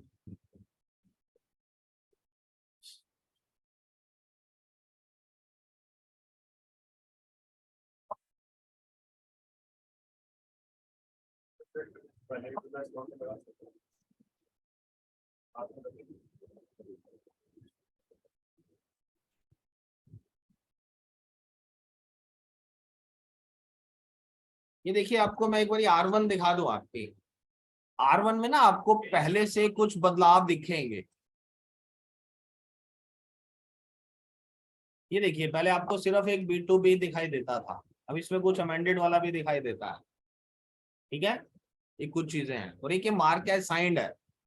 मार्क एज साइंड बड़ा जबरदस्त ऑप्शन दे दिया टेली ने। मार्क एज साइंड का मतलब क्या है कि जब आपने रिटर्न एक्सपोर्ट कर ली, फाइल कर दी, तो इसको मार्क एज साइंड कर दो।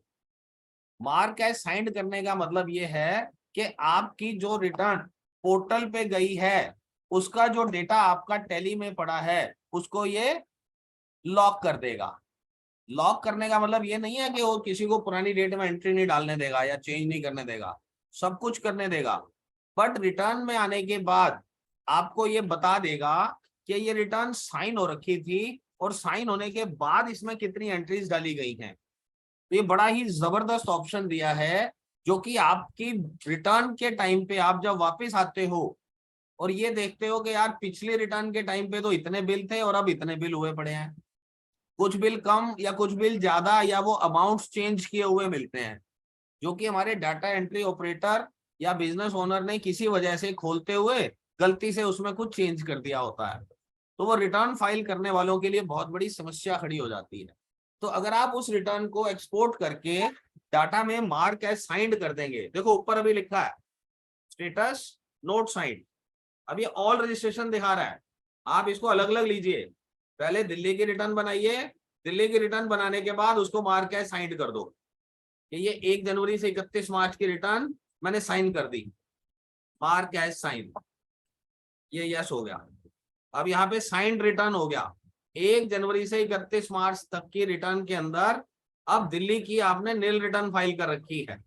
ओके, ऐसे ही हरियाणा में देखता हूं मैं, ये हरियाणा रजिस्ट्रेशन आपने सिलेक्ट किया और यहाँ पे अभी अनसर्टेन है, जो 18 एंट्रीज है इनको ठीक करना पड़ेगा पहले। HSN कोड नहीं मिला इसमें, तो HSN कोड आप स्पेसिफाई कर सकते हैं यहाँ पे।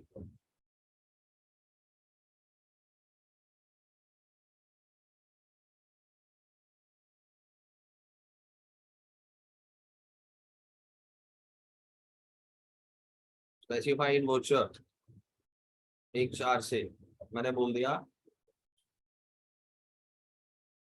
GST रेट ये भी हम वोचर के टाइम पे बताएंगे, 1/4 से सर्विसेज का।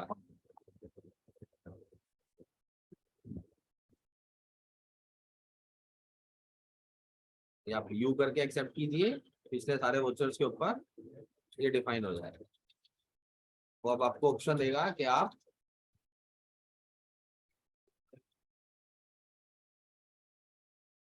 ये आप यहाँ पे बता सकते हैं कि कितने परसेंट की आइटम है और इसका HSN कोड क्या है, ठीक है। आपने मान लीजिए कुछ भी डाल दीजिए, 1 2 3 4 जो भी आपका HSN था, वो आपने इसको अपडेट कर दिया, ये लीजिए ओवरराइड। तो ये वाली एंट्री मेरी उसमें इंक्लूड हो गई, 18 में प्रॉब्लम थी, अब वो 17 में दिखाई दे रही है, ठीक है। तो वो एक रिटर्न में जो प्रॉब्लम थी वो हो गया। अब देखिए, इसको सब करने के बाद हरियाणा सिलेक्ट कर लेता हूं, हरियाणा की रिटर्न को मैंने साइन कर दिया, mark as sign, mark return as sign, yes. अब ये मेरी रिटर्न को साइन कर रहा है। साइन करने का मतलब जो ये 232 वोचर उसके अंदर इंक्लूड हैं, उन वोचर्स को बता देगा कि हाँ जी इस रिटर्न, इस डेट तक की रिटर्न साइन की जा चुकी है।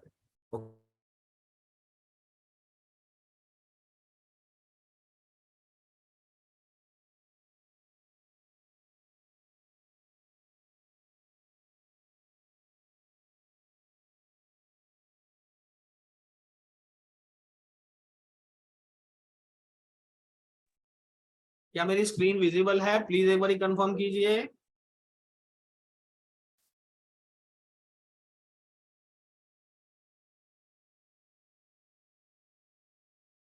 Thank you, thank you, thank you for the confirmation.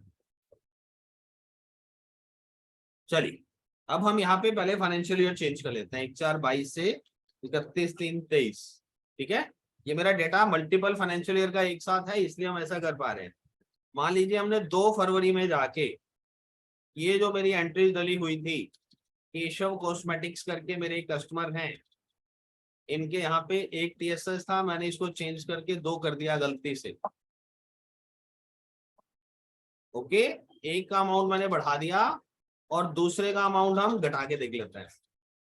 मान लीजिए ये 3600 लिखते समय गलती से 360 लिखा गया। ये हमने 2 एंट्रीज को चेंज किया है 2 फरवरी के अंदर। ठीक है, तो अभी 1/4/23 से 31/3/24 ये हम जाके फिर से दोबारा अपनी रिटर्न चेक करते हैं।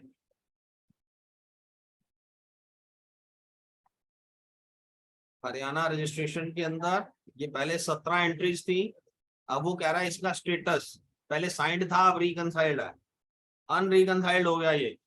अब इसके अंदर से ये देखिए, ये 2 एंट्रीज जो हैं, effective date of the amendment is not specified, ये एंट्रीज आइडेंटिफाई हो गई हैं। ये देखिए, ये 2 एंट्रीज को इसने पकड़ के बाहर निकाल दिया है कि यहाँ पे चेंज हो गया। ये बहुत बढ़िया आपको ऑप्शन दी गई है कि आपकी जो पुरानी जो रिटर्न साइंड पड़ी हुई थी, उस साइंड रिटर्न के अंदर से आपको ये डिफरेंसेस निकाल के दे दिए हैं उसने। ठीक है, ये 17 तो हमने पहले नहीं मिलाए थे ना, इसलिए एज इट इज खड़े हैं, ये 2 यहाँ पे आ गए हैं। तो ये चीज हमारे लिए बहुत बढ़िया तरीके से हमें ये जानकारी देगी कि रिटर्न साइन हो गई थी, उसके बाद ये चेंजेस किए गए हैं। ओके, अगर मेरी वहां से डाउनलोड हो गई होती तो मैं आपको रिकनसाइल करके भी दिखाने वाला था। एक बार वो ट्राई कर लेते हैं, अगर वो डाउनलोड हो जाता है तो R1 click here to download. नहीं, R1 में अभी कुछ इशू आ रहा है, कोई बात नहीं, 2B में देख लेते हैं। अब देखिए, हमें जो इनपुट क्लेम करना होता है वो 2A के हिसाब से होता है या 2B के हिसाब से? Waiting for your reply. 2A और 2B? PS राज 2B, क्या बात, बाकी कंफर्म नहीं करेंगे? Amit Verma 2B, Moto G 2B, Tarun Mehta 2B, very good, thank you, thanks for the confirmation. चलिए, अभी हम चल के देखते हैं GSTR 2A, तो वैसे हमें दिख जाएगा जैसे हम पहले 2 देख रहे थे। अब 2B में चलते हैं एक बार। अब 2B रिटर्न के अंदर हमें दिखाई दे रहा है कि हमारे इतने बिल इसके अंदर इंक्लूड हुए हैं। ये मई का महीने का इनपुट है, हम पुराने साल का खोलते हैं, 1 जनवरी से लेके 1/1/23, 31/3/23, ये तो उसके अंदर अभी भी अनसर्टेन पड़ी है, टैक्सेबिलिटी नहीं बताई गई है उनके अंदर। कोई बात, एक बार इन 2 को साइड में रखते हैं हम, ये अभी तक अनरिकनसाइल्ड पड़ा है। ठीक है, हम एक बार इंपोर्ट करते हैं, इंपोर्ट करते हैं GST रिटर्न्स को। कौन से रजिस्ट्रेशन की? हरियाणा रजिस्ट्रेशन की। कौन सी? 2B। कहाँ पड़ी है? डाउनलोड्स में। ये डाउनलोड्स में, डाउनलोड्स के अंदर हमारी वो फाइल कहाँ है?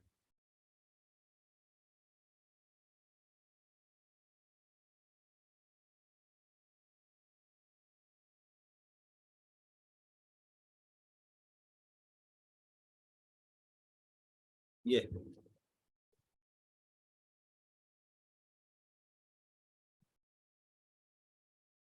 एक मिनट, हम कंफर्म कर लेते हैं हमारी फाइल गई कहाँ।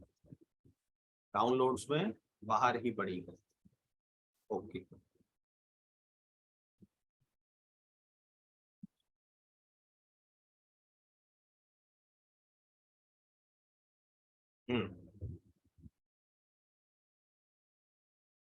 ये वाली फाइल थी हमारी GSTR 2B, जो 15 जून 4:20 पे डाउनलोड की गई है। ये हमने 2B को जो पोर्टल से डाउनलोड हुई है उसको हमने हमारी टैली में इंपोर्ट कर लिया। कहते जी टोटल 30 ट्रांजेक्शन थी, 30 की 30 इंपोर्ट हो गई है। अब एंटर कीजिए। अब ये देखिए कि मेरी टैली के अंदर तो 100 एंट्रीज हैं, बट पोर्टल से मुझे मिली है 30। मैं अपना इनपुट बना के बैठा था 44,480 रुपए IGST में, बट पास कितना हो रहा है 12,316।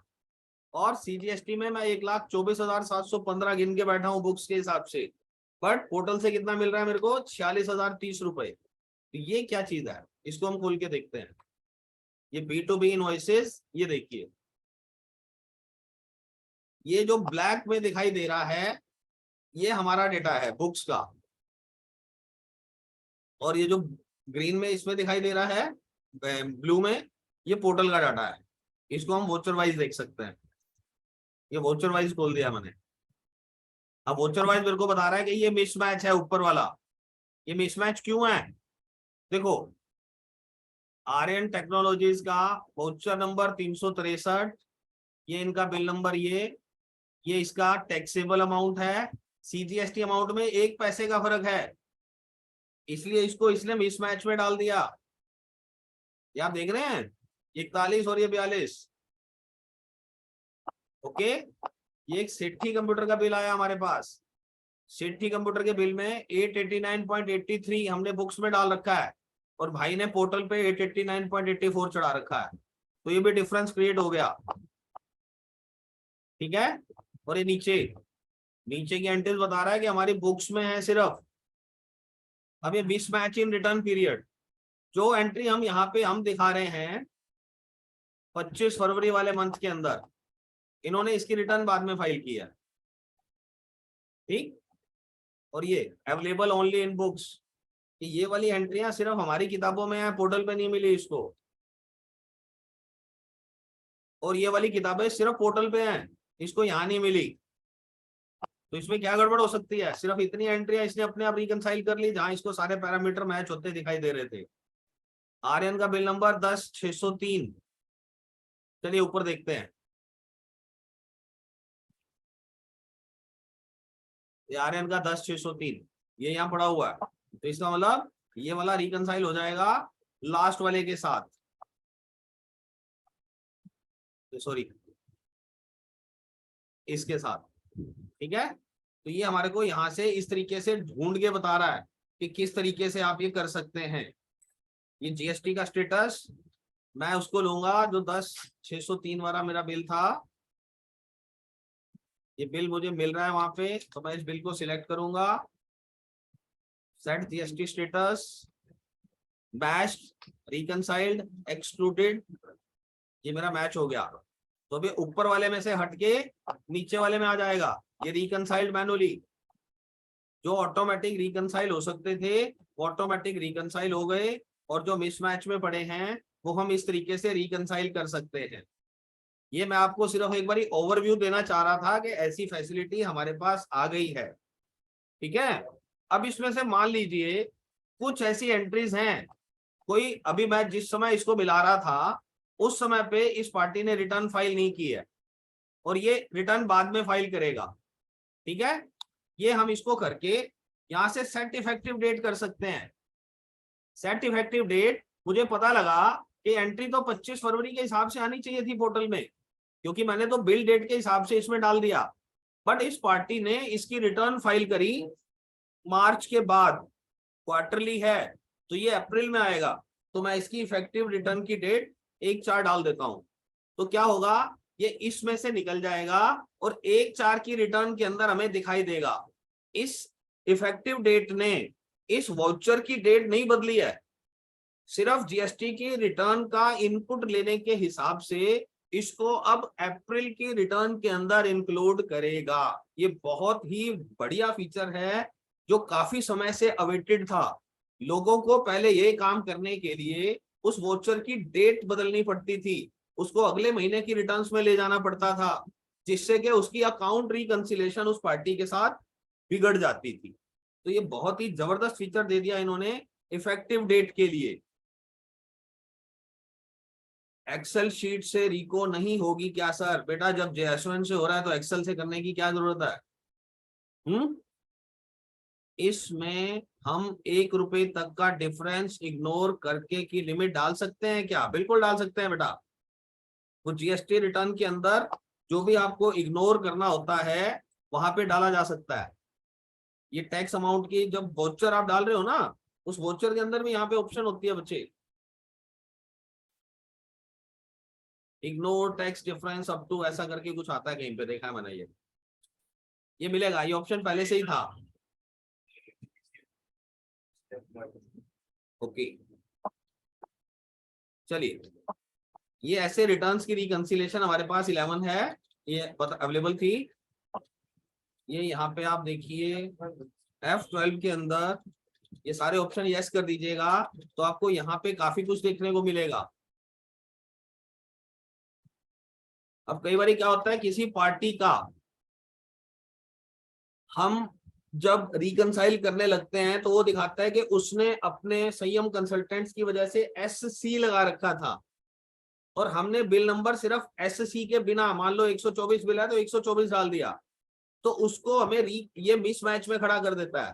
तो उसको रिकंसाइल करने के लिए आप यहाँ पे ये चीजें यस नो कर सकते हो। Use voucher number and date as supplier invoice number and date. ये बहुत सारे अकाउंटेंट्स की डिमांड थी कि हम तो वाउचर नंबर के अंदर ही सप्लायर बिल नंबर डालते हैं, हम सप्लायर बिल के अंदर नहीं डालते वो डिटेल। तो क्या वहां से नहीं उठा सकती टैली? तो ये ऑप्शन आ गई है अब, ये वहां से भी उठा सकती है अब। ठीक है, ignore zero if prefix to supplier invoice number. आपने बिल नंबर उठाया 124, सप्लायर ने लिख रखा है 0000124, तो वो मिसमैच में आ जाता है। तो अब ये 000 को इग्नोर कर सकते हो अगर आप यहाँ पे यस कर दो तो। इग्नोर स्पेशल कैरेक्टर्स, अगर सप्लायर ने लगा रखा है SC/22-23/124, तो अगर आप वो स्लैश स्लैश नहीं लगाना चाहते तो यहाँ पे आप यस कर दीजिएगा, बिना स्लैश के भी उसको ये रिकंसाइल कर देगा। आई होप आप इस फीचर को बड़ा लाइक कर रहे होगे। थोड़ा सा अपना जोश दिखा दीजिए कमेंट्स में अगर आपको ये चीज पसंद आ रही है तो।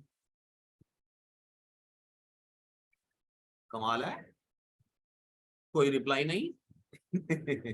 मेहता जी हौसला अफजाई के लिए धन्यवाद। शेर सिंह आपका धन्यवाद, PS राज आपका धन्यवाद। Thank you thank you thank you thank you. तो ये हमने जो फीचर अभी आपको दिखाया, ये हमारे अभी तक के जो जीएसटी रिकंसिलेशंस हैं उस एक्सपीरियंस को बदलने वाला है। खास तौर पे जो रिटर्न साइन करने वाली ऑप्शन आ गई है, ये जो हमारी बुक्स और पोर्टल के बीच में मिसमैच पैदा हो जाते थे, ये उन मिसमैचेस को रिड्यूस करने में काफी हेल्पफुल साबित होने वाला है। मैं गलत कह रहा हूं? हाँ या ना? क्या मैं गलत कह रहा हूं?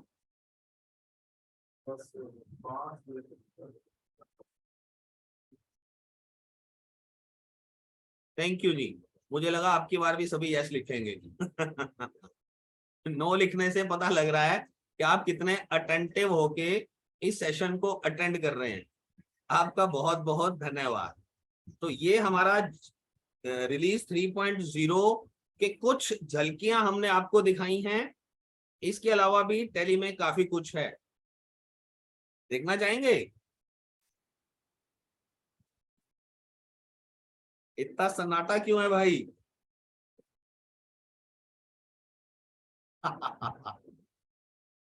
मैं आपको समय बता दूं, हम 3:15 शुरू हुए थे, लगभग 4:45 हो चुके हैं। 1 घंटे का बोल के हम आपसे 1.5 घंटा ऑलरेडी ले चुके हैं, और अभी भी आप सब लोग समय लगाने को रेडी बैठे हैं। इट मीन्स मजा आ रहा है बॉस। धन्यवाद। चलिए, अब हम देखते हैं अभी तक क्या होता था। आप यहाँ पे कोई भी अगर फिक्स एसेट का लेजर बनाते थे,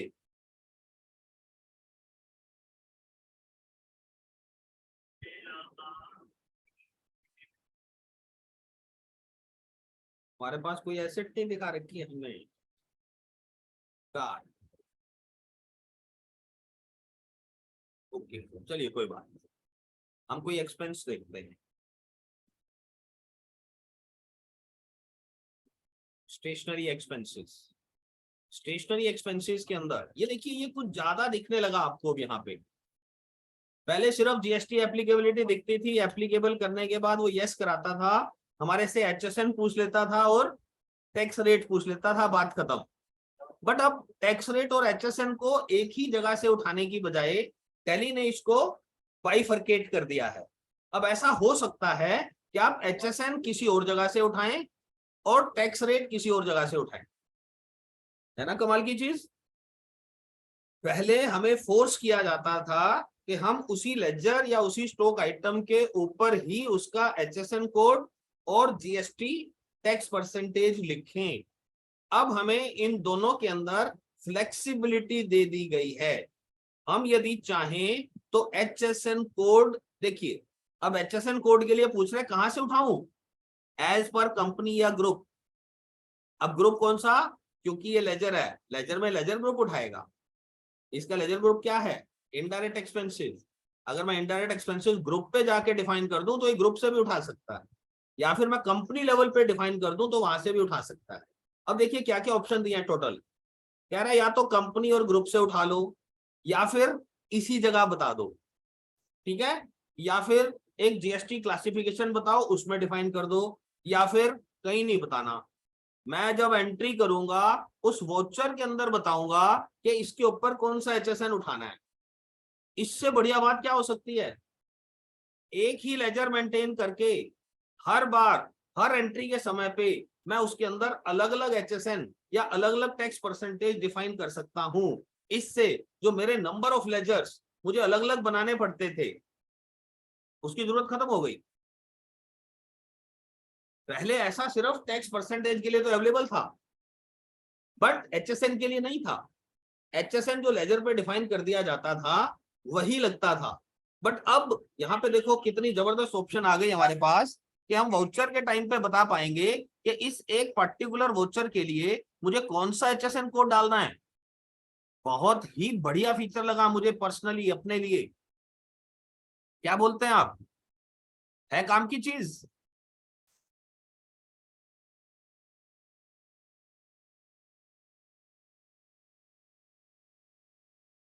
reduce more ledger, yes sir, yes sir. मुझे लगता है बाकी लोगों को समझ नहीं आया कि हमने अभी क्या बताया है। नहीं तो इस फीचर के ऊपर तो यस सर किए बिना कोई रह ही नहीं सकता था। अभी सभी लोग सोचने में लगे हैं। कोई बात नहीं, जब आप इसको यूज करेंगे तब आप स्पेशली फोन करके हमें थैंक यू कहेंगे कि टैली ने ऐसा फीचर इतनी देरी से क्यों दिया। चलिए, ये फीचर अब हमें बता रहा है कि बताओ कब से इसको लागू करूं। Current date of company, date of last entry. क्योंकि क्या होता है हमारे पास खबर आती है यार आज से इसके ऊपर ये रेट चेंज हो रहा है, तो आप डेट ऑफ लास्ट एंट्री ले सकते हो, कंप्यूटर की डेट से लागू कर दो, आज से नहीं कल से लागू करना, या फिर अपनी मर्जी से बताना है तो न्यू इफेक्टिव डेट बता दो। तो इस डेट से ये वाले चेंजेस जो आप यहाँ पे करेंगे वो एप्लीकेबल हो जाएंगे। ये तो था एचएसएन के लिए। अब नीचे जाके आप टैक्स रेट के लिए भी बता सकते हैं कि टैक्स रेट कहां से उठाएगा। ये टैक्स रेट ये कंपनी से उठा सकता है, किसी जगह आप बता सकते हो स्लैब बेस्ड रेट है तो स्लैब बेस्ड रेट यहां डिफाइन कर सकते हो। जैसा कि पहले था, कई आइटम ऐसी होती है ना जिसके अमाउंट के हिसाब से टैक्स लगता है। जैसे कि गारमेंट्स है, 1000 रुपए से नीचे के गारमेंट पे अलग टैक्स रेट है, उससे ऊपर अलग टैक्स रेट है। होटल के कमरों में उसके 1000 रुपए से नीचे का कमरा है किराए पे तो उसके ऊपर अलग टैक्स रेट लगता है। 5000 10,000 रुपए पर नाइट का कमरा है तो उसके ऊपर अलग टैक्स रेट लगता है। शूज के अंदर 500 रुपए तक कोई टैक्स नहीं है, 500 से ऊपर वो स्लैब बेस्ड रेट्स होते हैं। ठीक है, ऐसे जीएसटी क्लासिफिकेशन डिफाइन करके रख सकते हो। और आप ये कह सकते हो कि वाउचर के दौरान बताऊंगा कि ये एंट्री कितने परसेंट वाली है, 5% वाली है या 12% वाली है।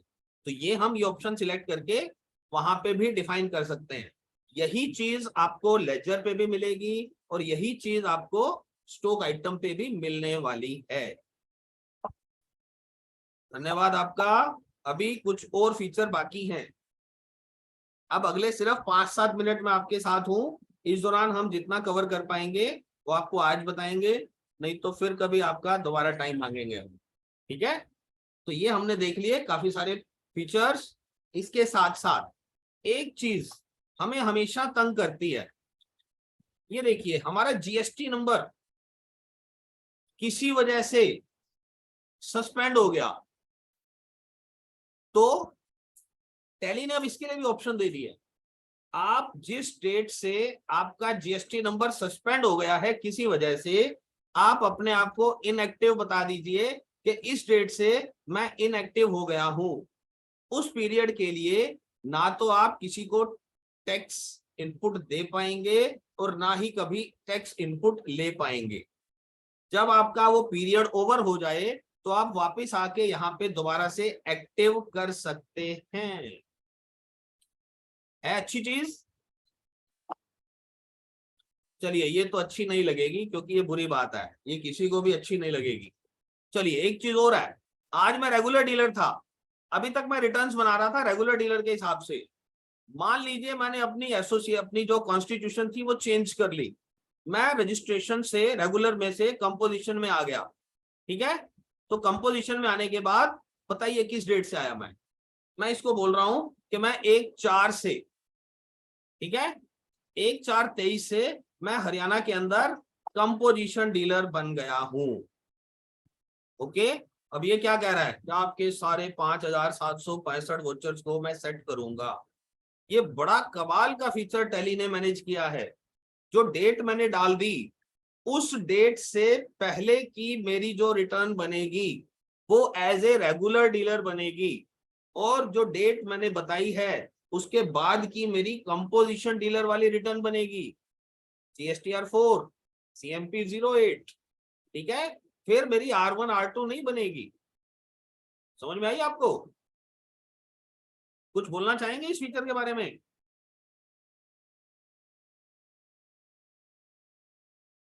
नहीं समझ में आया किसी को? अगर आपका कॉन्स्टिट्यूशन बदल जाता है तो टैली ऑटोमेटिकली उसी कॉन्स्टिट्यूशन के हिसाब से आपके रिटर्न्स बनाने स्टार्ट कर देगा। अभी भी नहीं समझ में आया?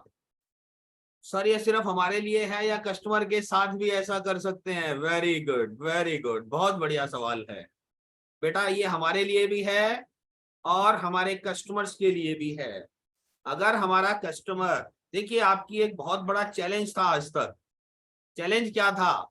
आप मेरे साथ डील कर रहे हैं, मैं पहले अनरजिस्टर्ड डीलर था और मैं सडनली अपना रजिस्ट्रेशन लेके रेगुलर डीलर बन जाता हूं, तो आपको मेरा दूसरा लेजर बनाना पड़ता था अपनी बुक ऑफ अकाउंट्स के अंदर, क्योंकि अगर आप उसी लेजर में जाके अनरजिस्टर्ड को रजिस्टर्ड करते थे तो मेरी सारी एंट्रियां भी मिसमैच में आके खड़ी हो जाती थी। क्यों? क्योंकि वो B2C से निकल के B2B में आ जाती थी, जो बहुत बड़ी प्रॉब्लम क्रिएट करती थी हमारे लिए।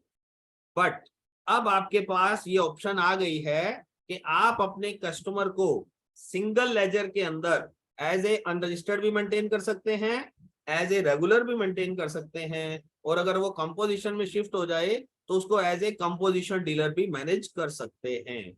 उसमें आपसे एक इफेक्टिव डेट पूछ ली जाएगी, जैसा कि आप अपनी आइटम के साथ करते थे कि उस इफेक्टिव डेट के बाद उसका टैक्स परसेंटेज इतना लगना चाहिए, या उस इफेक्टिव डेट के बाद उसका HSN कोड 4 की बजाय 6 अंकों का दिखना चाहिए।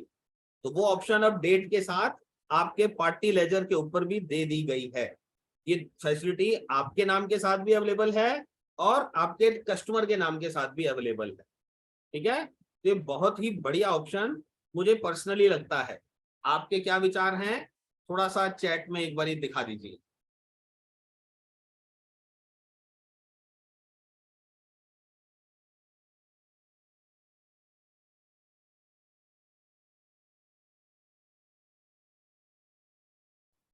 किसी के भी काम की चीज नहीं है ये? टैली ने खामखी मेहनत की क्या इस फीचर पे? यार ऐसी उम्मीद तो नहीं थी हमें आपसे। कुछ नाराजगी हो गई क्या?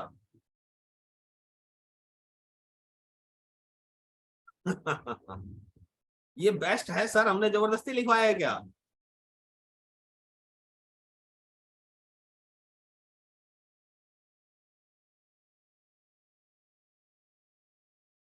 चलिए एनीवेज, सर एक पार्टी है उसको अनसिक्योर्ड लोन में रखा था, अब डेटर बन गया है, unsecured loan ledger not show in sale bill. Sale bill के अंदर बेटा सिर्फ डेटर क्रेडिटर दिखाई देते हैं, अनसिक्योर्ड लोन्स उसमें नहीं दिखेगा आपको, वो रिसीट पेमेंट्स में या जर्नल एंट्री में दिखेंगे।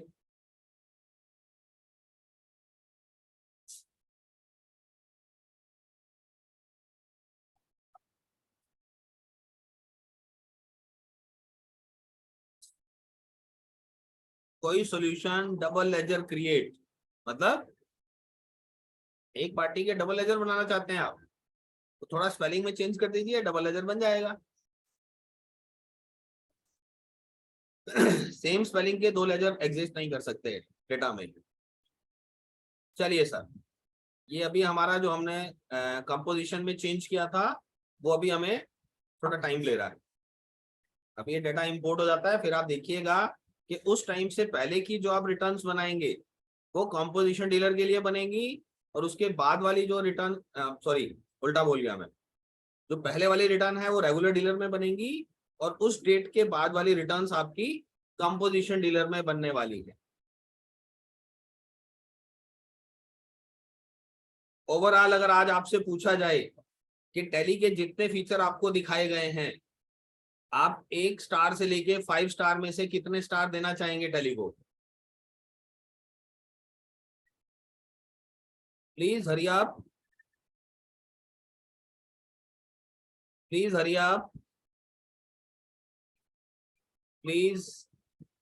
सभी से उम्मीद करते हैं, प्लीज एक बार डालिए, बारी बारी डालने से कंफ्यूजन क्रिएट होगा, हमें गलतफहमी हो जाएगी।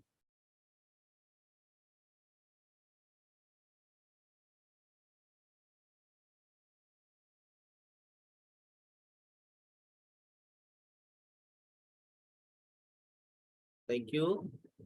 5 स्टार, 4 स्टार। आप आज की एक्सप्लेनेशन को क्या नंबर देना चाहेंगे? अब उसमें 1 से 5 नहीं पूछेंगे हम, उसमें हम A to Z पूछेंगे। आपको जो बताया गया है A सबसे कम है, Z सबसे ज्यादा है, तो आज आपको जो समझाया गया आप कितना समझ पाए हैं? A to Z में रेट कीजिए हमारे को, हमारी प्रेजेंटेशन को।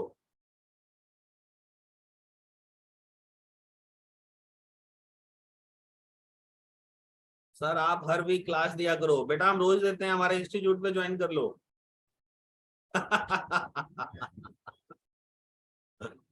मजाक कर रहा हूँ, हम कोशिश कर रहे हैं बेटा कि रिलीज 3 के ऊपर हम हर वीक में कम से कम एक क्लास जरूर दें।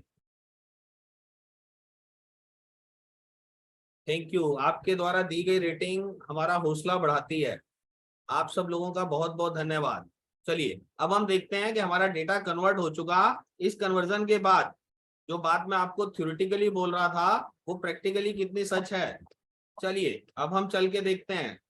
डिस्प्ले जीएसटी रिपोर्ट्स, अरे यार इसमें तो ये भी आने लगा, ये कहां से आ गया? ये कहां से आया?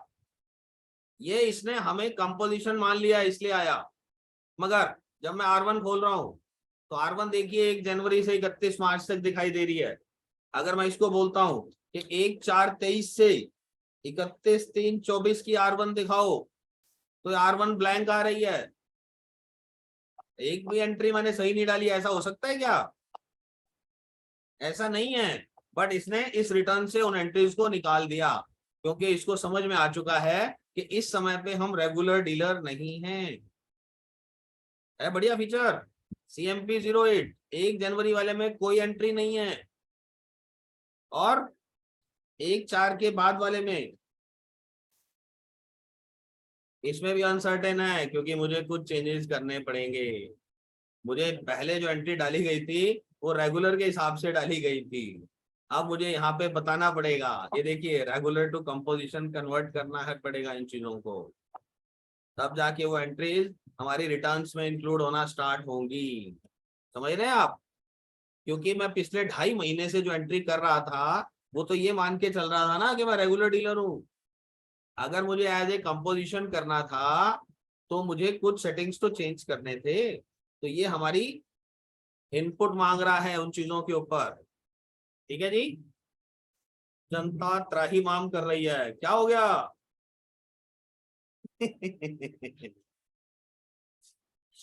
सर मेरा तो मन कर रहा है मंडे से मॉर्निंग फिर से क्लास ज्वाइन कर लूं इससे अच्छे से सीखने के लिए। थैंक यू बेटा, थैंक यू।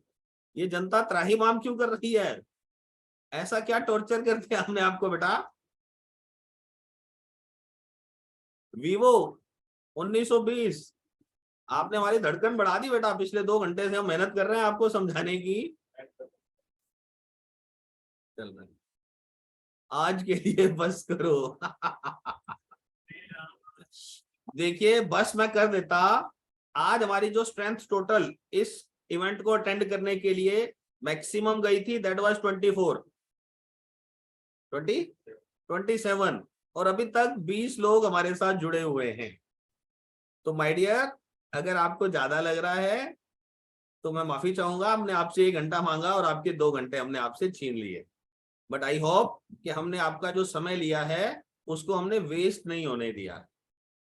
ठीक है, तो आपने इतना हौसला दिखाया, इतने समय तक हमारे साथ जुड़े रहे, आप सब लोगों का बहुत बहुत धन्यवाद। आज के लिए इस सेशन में इतना ही। फिर कभी आपको दोबारा से ये लिंक मिले तो ज्वाइन कीजिएगा। हम कोशिश करेंगे अगली बार कि हम स्पेसिफिक मुद्दों पे बात करें और 1 घंटे के सेशन में सारी चीजें निपटा दें। Thank you. आज के लिए आप सब लोगों का बहुत बहुत धन्यवाद। आप चाहें तो हमारी टीम से संपर्क कर सकते हैं। हमारी टीम के नंबर चैट बॉक्स में शेयर किए गए हैं। राकेश जी एक बार दोबारा कर दीजिए। चैट बॉक्स में हमारी टीम के नंबर आपको दिए गए हैं। आप जब भी चाहें हमारी टीम से संपर्क कर सकते हैं। ठीक है जी, आज के लिए हम सेशन को यहीं वाइंड अप करते हैं। आपका बहुत बहुत धन्यवाद। ये राकेश जी का नंबर आ गया है 9967 और ये नेहा मैडम का नंबर है 86073। Thank you dear, thanks a lot, thank you very much, bye.